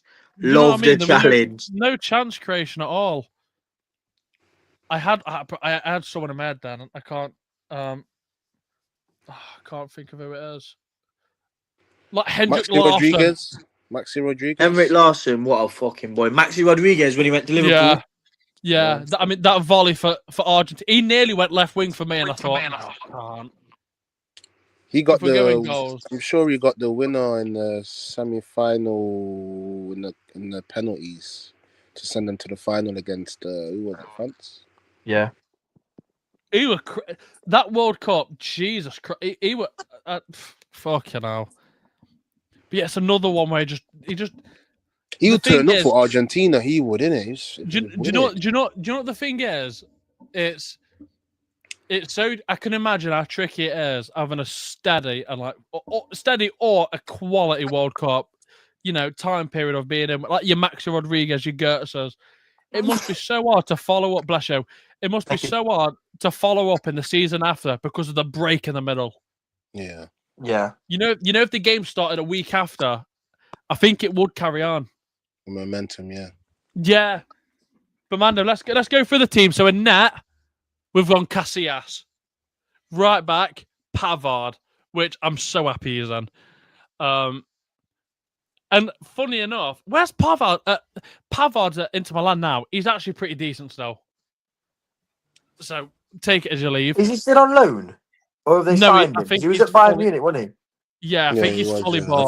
I think they fully signed him, yeah. Yeah. But because you don't just become a bad footballer overnight. It doesn't work like that. No. And am I wrong in saying when he scored that volley against Argentina, at that point it was at Stuttgart? That's what got him the move to Bayern Munich. Bayern Munich, yeah, I think so. Yeah. We've got Puyol and Cannavaro, which is filthy. That's naughty, to be fair. That is, fuck me. Left back, Roberto Carlos. 6 have gone Xavi, a bit questionable. Centre mid, I'll be honest, all centre mids, they're interchangeable. You can play them anywhere. Facts. Xavi is a 6, Zidane is a 8, James Rodriguez is a 10. Right wing, we've got Messi, left wing, Ronaldo, striker R9. What a team. Ronaldinho, right wing. Ronaldinho, no, he's left wing. Left wing, sorry, left wing. Yeah. Because you said Ronaldo. Oh, my fault. Yeah, Ronaldinho left wing, R9 up front. Man, then what a squad. Can't lie, I think we win the World Cup. That wins the World Cup. I think we win the World Cup. Do you know what as well? From what I've just complained about, the midfield being interchangeable. Zidane, you're not feeling it today. Go on again, go as an 8 and just chill out. Xavi, just go do the dirt. Obviously, you can't play James Rodriguez as a 6. Well, you probably could. Mandem, before we end the stream, because this has been a long one, pause. Big pause. Heroic pause. Mandem, let's get score predictions for tomorrow. England play Ghana. Well, if we're not getting Darude Sandstorms. Darude Sandstorms. Obviously, we will be kicking off at 9. Again, if the stadium can function. Mandem, ever so quick, I'll take a yes, no answers. Do you think the weather's actually impacting us that much? Sam? No. Jams?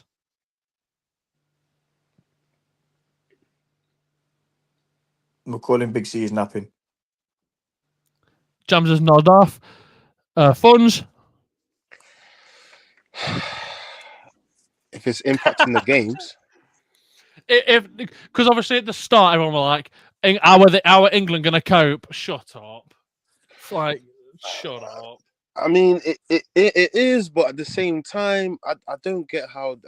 I just don't understand how America alone, with the stadiums that they have, yes, they're not really known in the football world like that, but they've got football stadiums, bro, and Messi's playing there. Are you telling me that their facilities can't afford some sort of type of like AC or anything like that? Yeah. You know what I'm saying? So it's like it's affecting, but at the same time, they're not. They're just not helping themselves. I must say, like, I can see a world where, let's say we lose and we get knocked out in round of 16 or quarters. I see a world